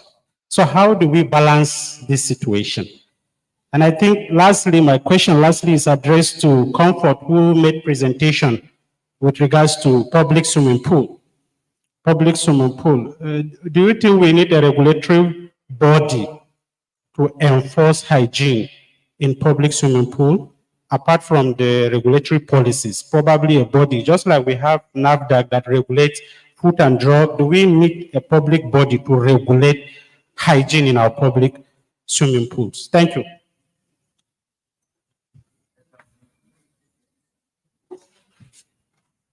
Please, let her respond. Okay, the question is to her too. Okay, just, are you writing the questions down?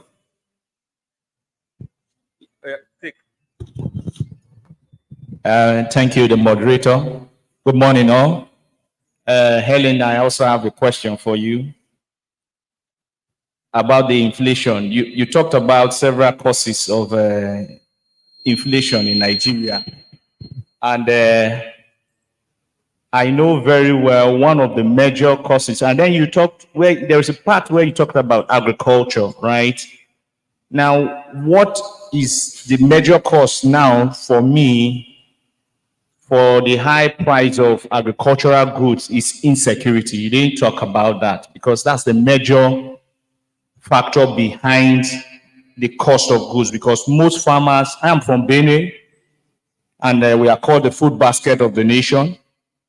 As I speak to you, there are some local governments where people have left their ancestral lands for over 5 years now on a stretch.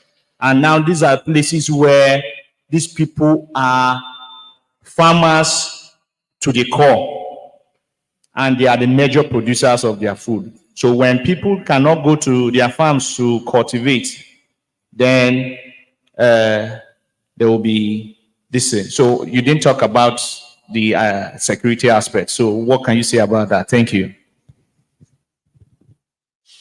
To answer the first question on the increase of the minimum wages and how it causes inflation, When they increase minimum wages, people's purchasing power or the money, the disposable income that people have to buy goods will also increase, thereby increase in the demands of goods. When there is increase in demands of goods, the producer will say, okay, the people are demanding more for this good. Why don't I? If I increase the prices, they have the money to buy it, they would buy it.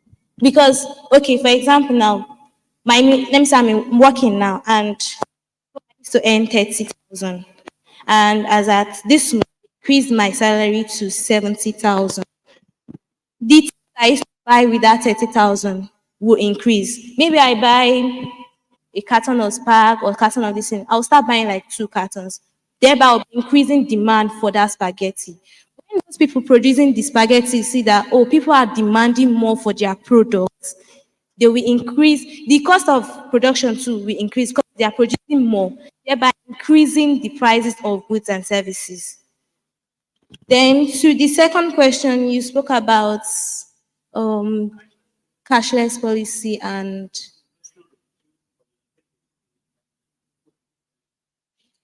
in what way, sorry?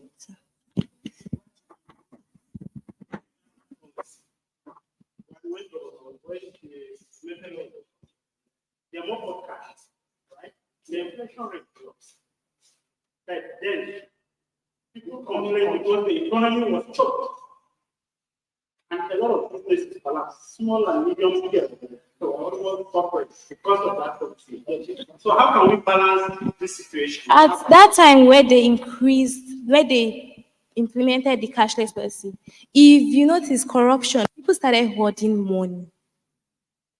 They started hoarding money. Now, hoarding of that money was what made our economy to be choked up because the money was not even flowing. People were hiding it. People, if you notice, they were like, oh, they saw money on the ground or something. People were hoarding it, so it was not even flowing at that time. If it was flowing to the politicians. It was not flowing to those low income earners. That's why the economy was still choked. It was still down. Yes, it reduced inflation, but the economy was still down because the money was not even flowing. It was just to them. Then to his contribution on security, sir. Yes, sorry I didn't add that, but yes, security too. It's part of the causes of inflation because when people can't go to farms to farm agricultural products to sell, there will be no agricultural products to sell in the market. But also, if the government can provide a secured way for farmers to farm. That's by maybe setting security agents in where they farm, like taking the army to guide there and allow them to farm. Maybe agriculture too. The agriculture as a cause of inflation can be cut off. Any other questions? Thank you.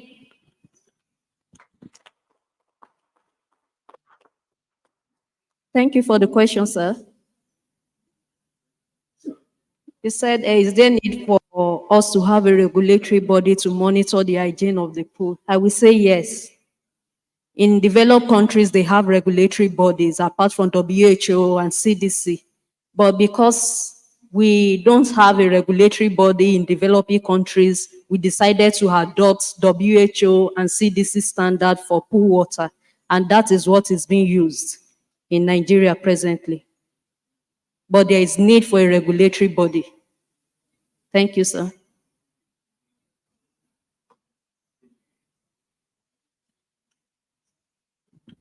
Thank you for your responses. Please, more questions. Question?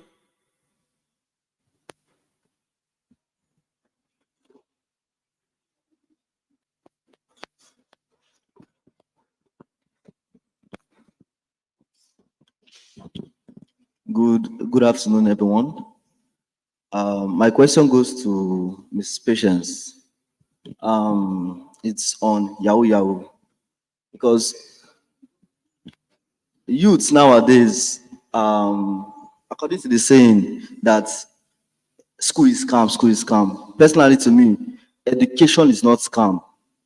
But the fact that school has trapped everyone to this 9 to 5 rule that you get white collar jobs, you stay here, they pay you minimum wage and all that. It's not helping the society. That's why most times youths tend to go into Yahoo because they are looking for money. Because I know someone now that came out with a PhD, till today is doing laundry work. And this is someone that is very intelligent. He studied petroleum engineering and is doing laundry. Is there a way that the system can help you see the better way to gain financial freedom, apart from teaching things that we know deep within ourselves that at the end of the day, once we come out from school, we won't even actually need them?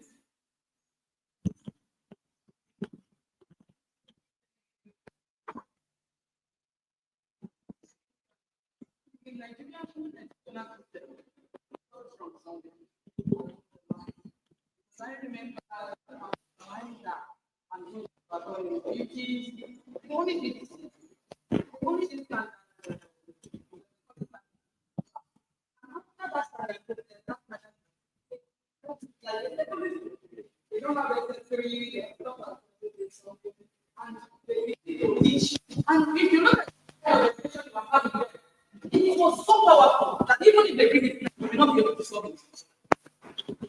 My dad was Please on your mic. Okay, thank you. So, but nowadays, what do we see? I don't buy into what you call salary earners or this.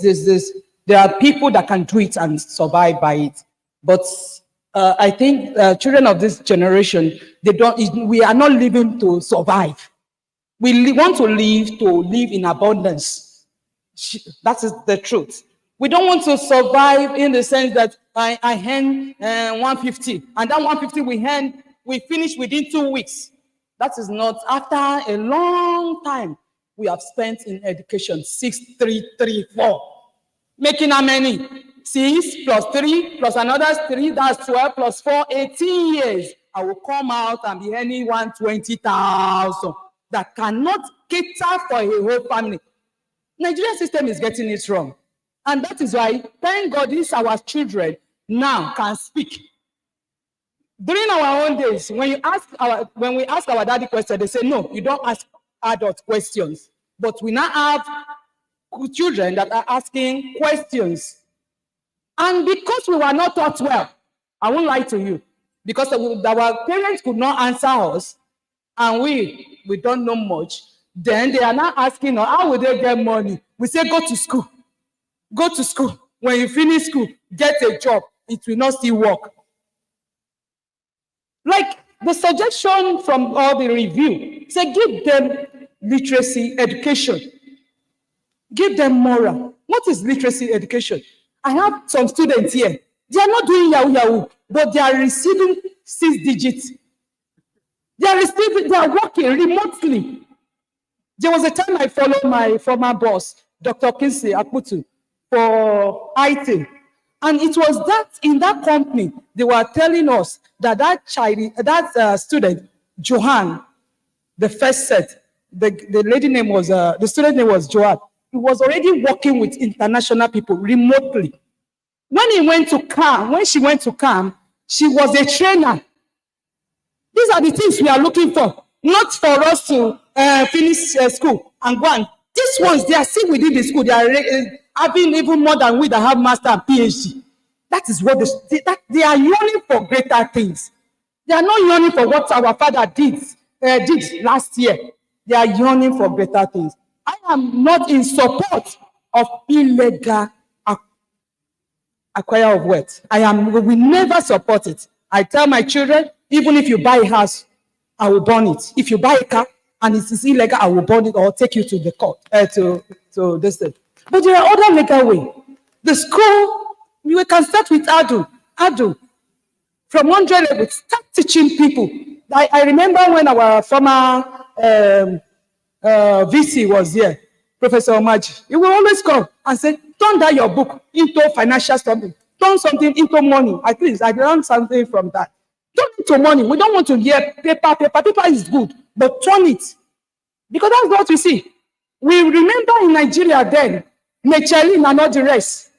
Things are being produced. Cars are being produced. Now our children will finish from engineering. They cannot even produce a car.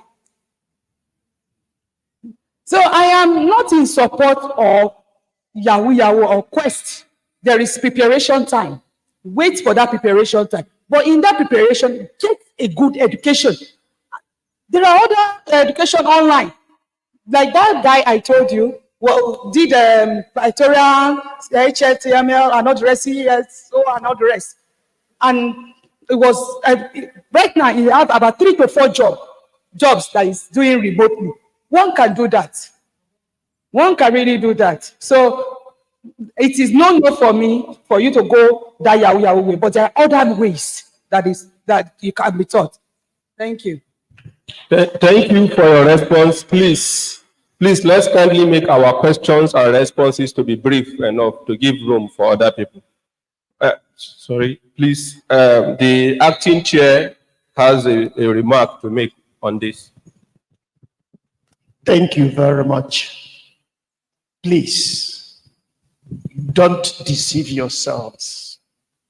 There is nothing wrong with Nigerian educational system. What is wrong with Nigerian educational system are the operators and the people that are imbibing the education. Because if you have not opened yourself up to learn, you cannot learn. Come to school, you will not come, but you want to pass exams. And then somebody will compromise that person that has not been coming to school.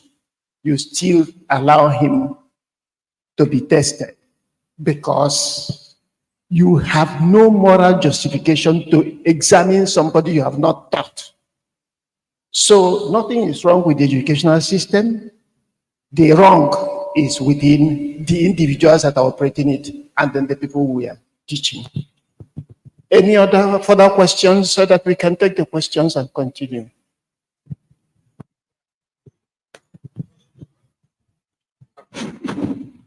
Standing on the existing protocol. Mine is to buttress on the question posed by one of the students here, who's trying to tell us about the issue of the money earned from Yahoo.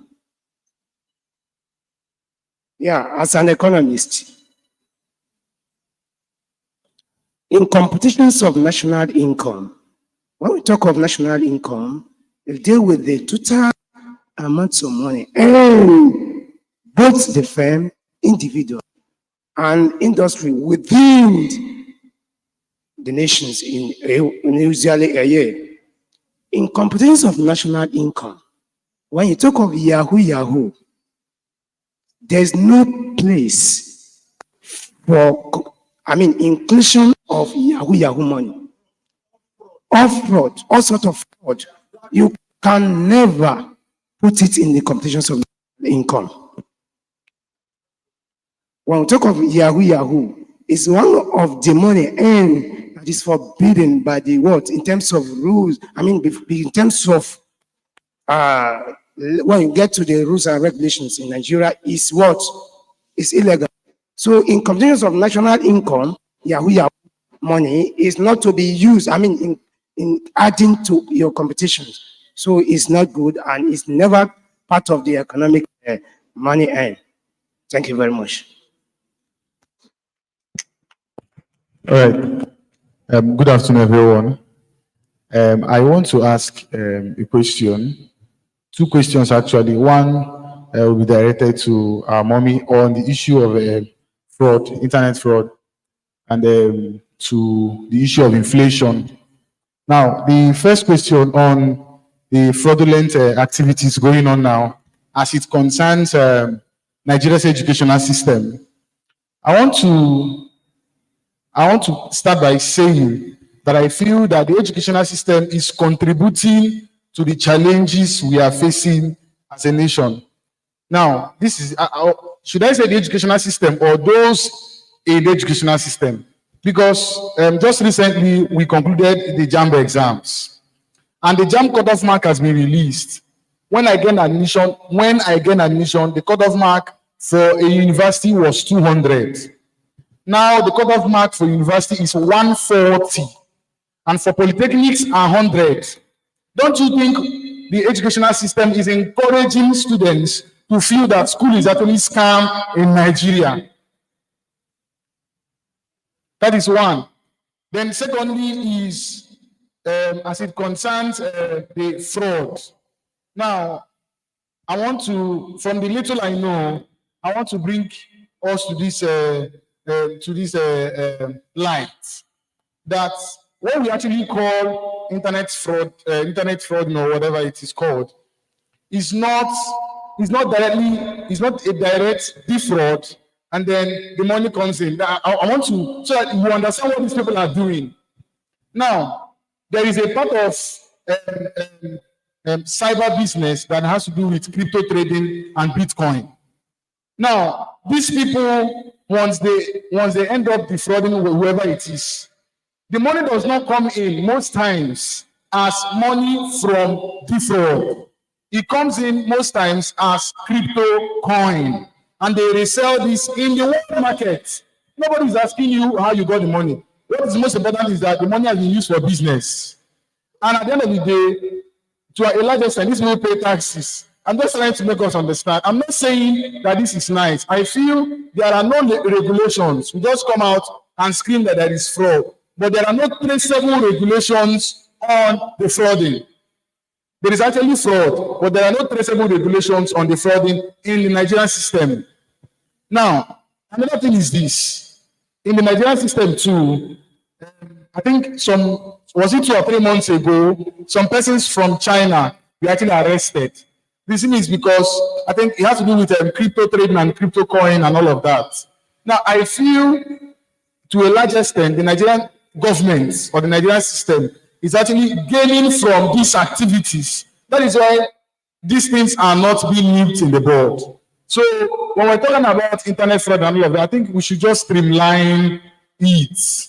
When it has to do with the educational system and then the internet, I don't know if you understand what I'm trying to say.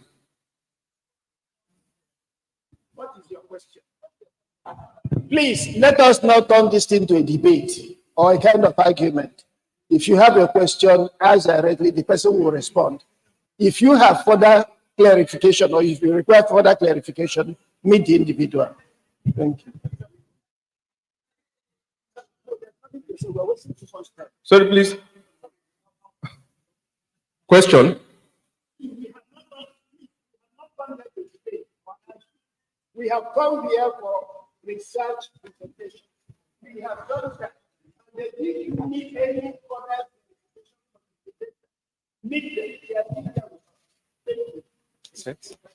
Okay, thank you. Please, in the absence of questions, we've come to the end of this question and answer session. We now move to the next item on our agenda, which is the repertoire of yesterday and today's presentation. And on this, I would like to call on Dr. John Ocheje to give out a repertoire. Please come to the podium.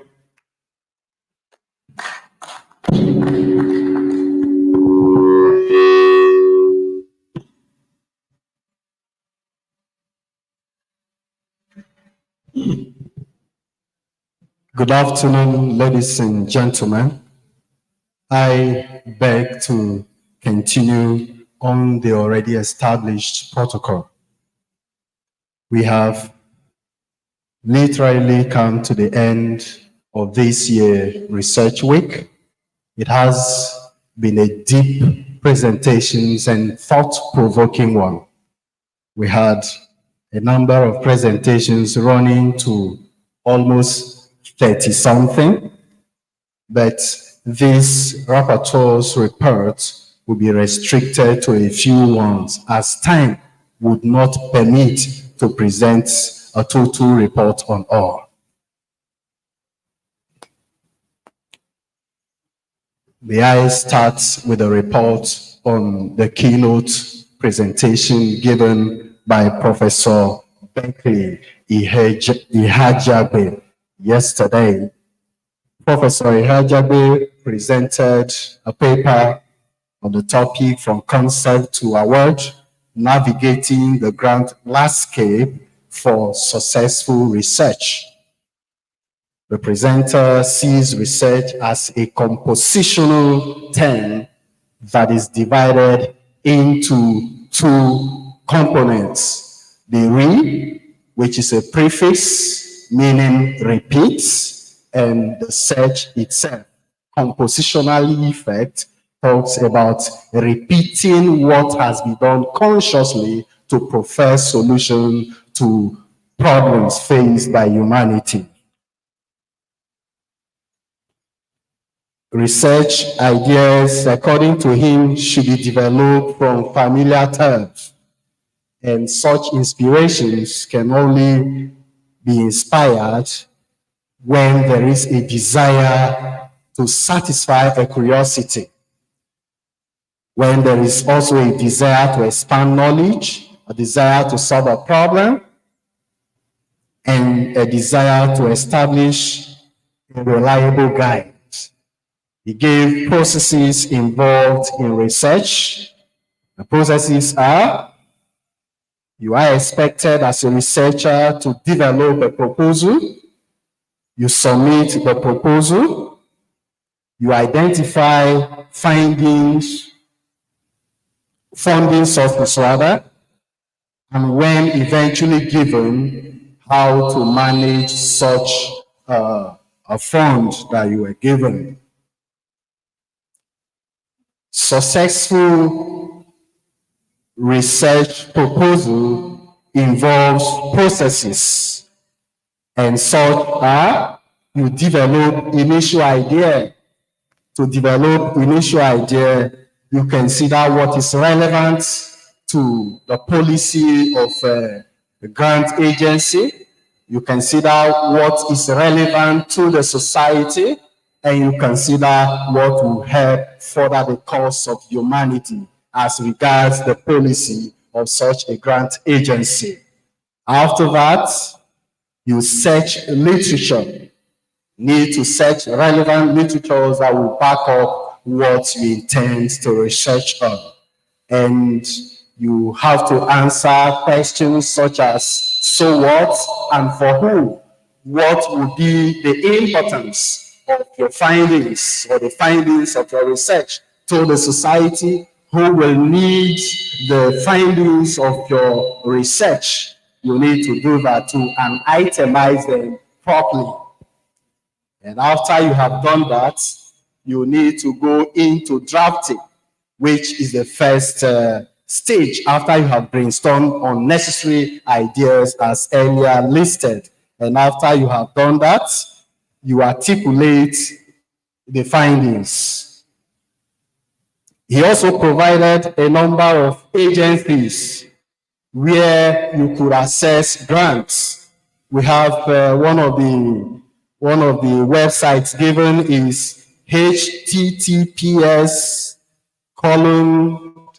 this scientific the numberings. I think I will need a help on that. We have /www.wemakescholars.com is one of the websites provided. And he also provided links for research fellowships. You could access that from the work itself. The researcher gave three keys to winning grants. Such keys are a good writing skills. For you to win a grant, you must have a good writing skills. You must also have a good topic research problem. It is researchable. It affects humanity when eventually conducted. He also spoke on a good understanding of the policies and politics involved in research. In that politics, you need to know who and who is involved, not necessarily having a relationship with them, but their desire and the desires of such a research grant agency. And you are also expected to link up with other scholars who have done that in the past and who have wider citation to back up your work.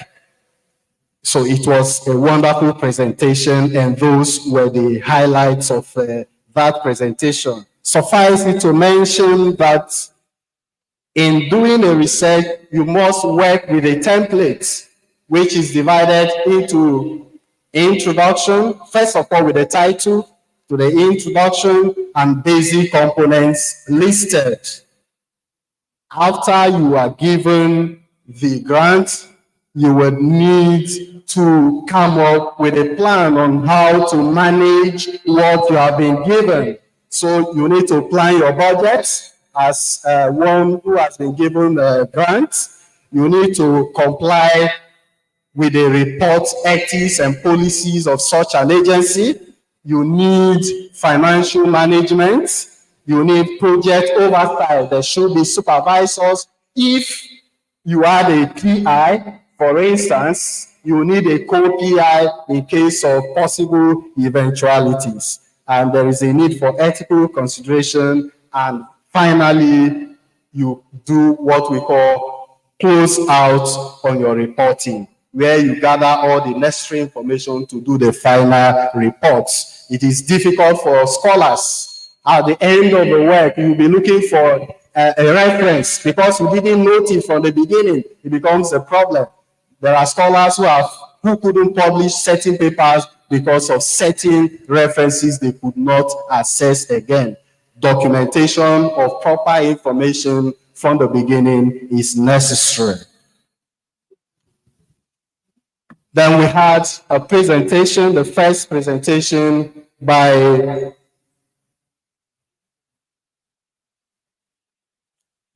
Professor I.J. Dioha, M.M. Abdullahi, and Chidozie Ekene. The paper was presented on prospects of renewable energy technologies in Nigeria. The paper stressed how abundantly Nigeria is blessed with renewable energy resources. Be that as it may, it had not been fully tapped. And he advocated for tapping into the numerous or abundant resources available to Nigerians, and encouraged that solar energy should be embraced by all and sundry because of the following benefits. He said it is free and is gotten from the sun, almost zero emission, it is noiseless, it involves reduced electricity bills, it is cost-friendly, etc., and made a case that Admiralty University of Nigeria embrace that locally to help the system grow. Another presentation we had on consumption and investment strategies in investor under Austin Uhlenbeck and constant elasticity of variance model through power utility optimization by Professor Silas A. Hedioha and Dr. Isaac Mankilik. The paper considered investors' portfolio that comprise two assets, risk-free, that is asset bond, using Austin Uhlenbeck price process model. The paper aimed at finding a closed-form solution to the optimization of the investment in risky asset consumption, where the preference is the power utility function. The finding of this paper revealed that the risk optimal investment is dependent on the investor's wealth. The correlation coefficient of Brownian motions and price and volatility of amount of money available for investment and price of the risky assets and the rate of return of the risk-free. Then we had another presentation entitled The Effect of Collateral Demand by Microfinance Bank Services and Small Business Sustainability in Anambra State by Dioha Ifanichukwu Rosemary. The paper identified the critical role of microfinance banks, the critical role microfinance banks play in stimulating economic growth and accelerating inclusive development in a developing nation such as Nigeria. The study reviewed a comeback alpha value of 0.773 is within the given acceptable threshold. And the presenter concluded by recommending that microfinance banks should reduce their collateral demand to enhance efficiency in patronage by small-scale businesses. We also had another presentation on effect of substrate moisture level on the survivability of growth performance of the black soldier fly, also known as Hermetia. Okay, presented by V.O. Opoko. The paper drew attention to the drop in the production of supply of animal protein in developing countries like Nigeria. Be that as it may, people are unwilling to eat some alternatives, edible insects that would have helped in boosting protein. To bridge the gap, black soldiers fly, which feeds on low-cost organic waste, was suggested by the study. And the study used poultry droppings at different moisture level of 30%, 50%, and 70% to rear the larva that would boost that production of protein for livestock feeds. The results show that the larva black soldier flies thrive better at substrate moisture level of 50%. We also had another presentation on quantum computers, the Ring Zero scope by Bamidele Oluwaseyi Calvin. The paper stressed the unimaginable speed and potentials at which quantum computers solve problems. It also mentioned the susceptibility of the technology to disruption erupting from its workable environment. We also had another presentation, which I think I will stop at this for want of time. The potential synergistic effective of guava and cashew leaves tea on human health. The paper chronicles the numerous health benefits of guava and cashew. The paper chronicles the numerous benefits of guava and cashew leaves to human health. The leaves contain high concentration of bioactive substances, polyphenols, and many other minerals that would help in solving human health challenges, specifically diabetic patients, those who are diabetic, and those who suffer from different forms of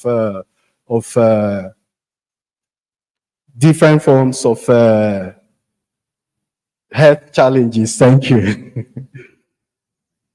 It was indeed a wonderful presentation, and lessons were learned, approaches have been learned, and if imbibed, we will rather grow further in our research, and ADUN will truly be placed as a world-class research institute it aspires to attain. Thank you, and God bless.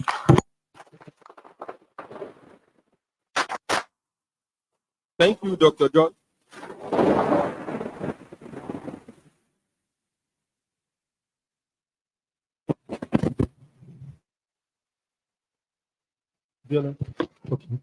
Thank you, Dr. John, for your reports.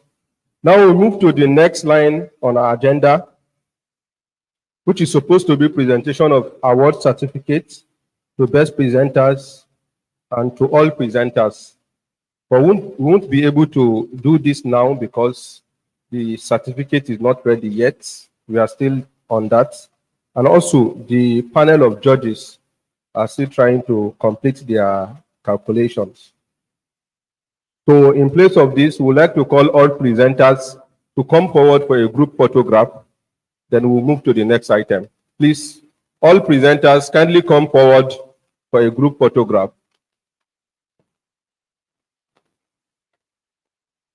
Please, let's make it snappy. Presenters.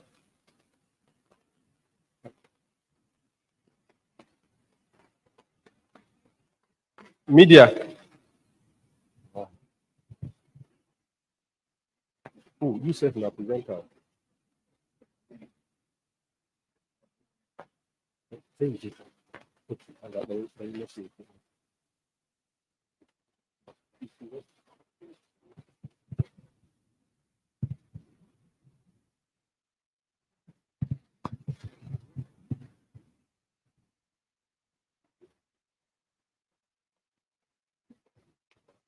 Smile.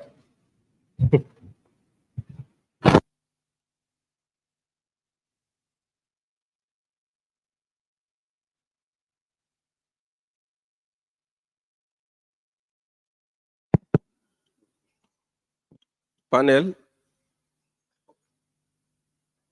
And also the main body, the organizing body. Okay.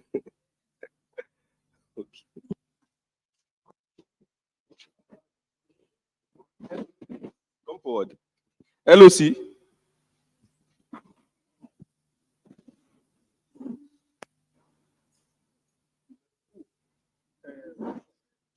Sorry, please.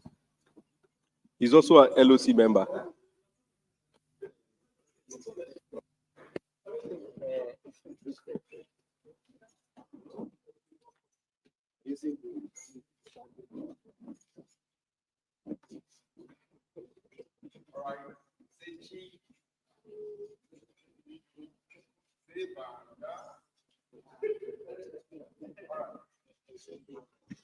Thank you. Thank you very much. Thank you. Then the next on our item is appreciation speech by the chairman LOC, who will be represented by Associate Professor Silas Ihedioha.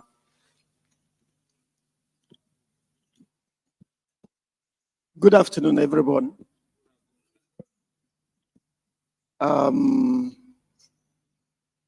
It has been a nice one from yesterday to now. And I am just impressed by what we have presented. And even the argument that ensued last showed that we have so many potentials here, and we need to harness those potentials. The presentations by the students were overwhelming, so impressive and so interesting. I thank them for that. And all of you that have participated, I am grateful. And the organizing committee is just very, very happy with you. Next time, we want all of you to participate. In fact, from what I have seen, this is an improvement on what happened last time. I'm expecting that next time we are going to do more. But I have observed that we have to try as much as possible to learn the rudiments for presenting our researches, especially sticking to the time, trying to speak to what we have done not actually reading them. But in all, it has been fantastic by my standards. I thank you all. Please endeavor to get involved and then tell your friends that it is always good for you to participate, because when you do, you will always be, expanding your horizons and be able to do better with time. Thank you very much. You're welcome.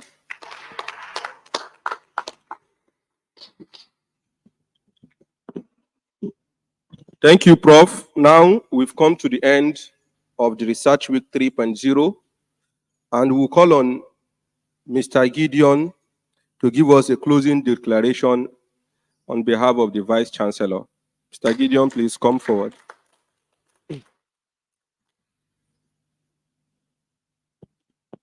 Thank you very much, Dr. Musa. Well, on behalf of the Vice Chancellor, I'm here. Also a member and secretary to the Research Grant Committee of Senate. I'm also a member of the LUC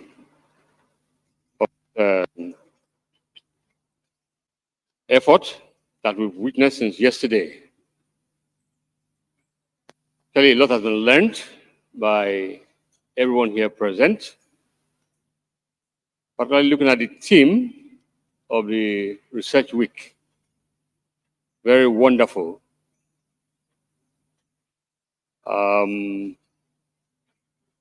Whatever has been learned and gathered by each and every person present should not just be left here, or a case of I was once there, and that becomes the end of it. All that we have presented, we should put in a bit of effort to translate it into what can be published in reputable journals, as observed by the Senate of Admiralty University of Nigeria. Just like the acting chairman said, he said, this is an improvement from what we have seen since we started this research week. We want to believe that that is the true position, and that's the feeling of university management. So on behalf of the acting Vice Chancellor, Professor Dili Ufoku, who is unavoidably absent due to official engagement, I declare this ADUN Research Week 3.0 closed. Thank you very much.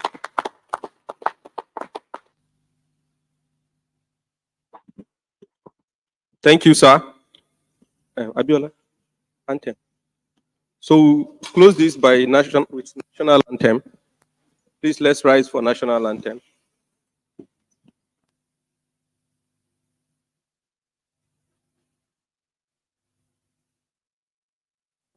Adonai, Adonai, Adonai, Adonai.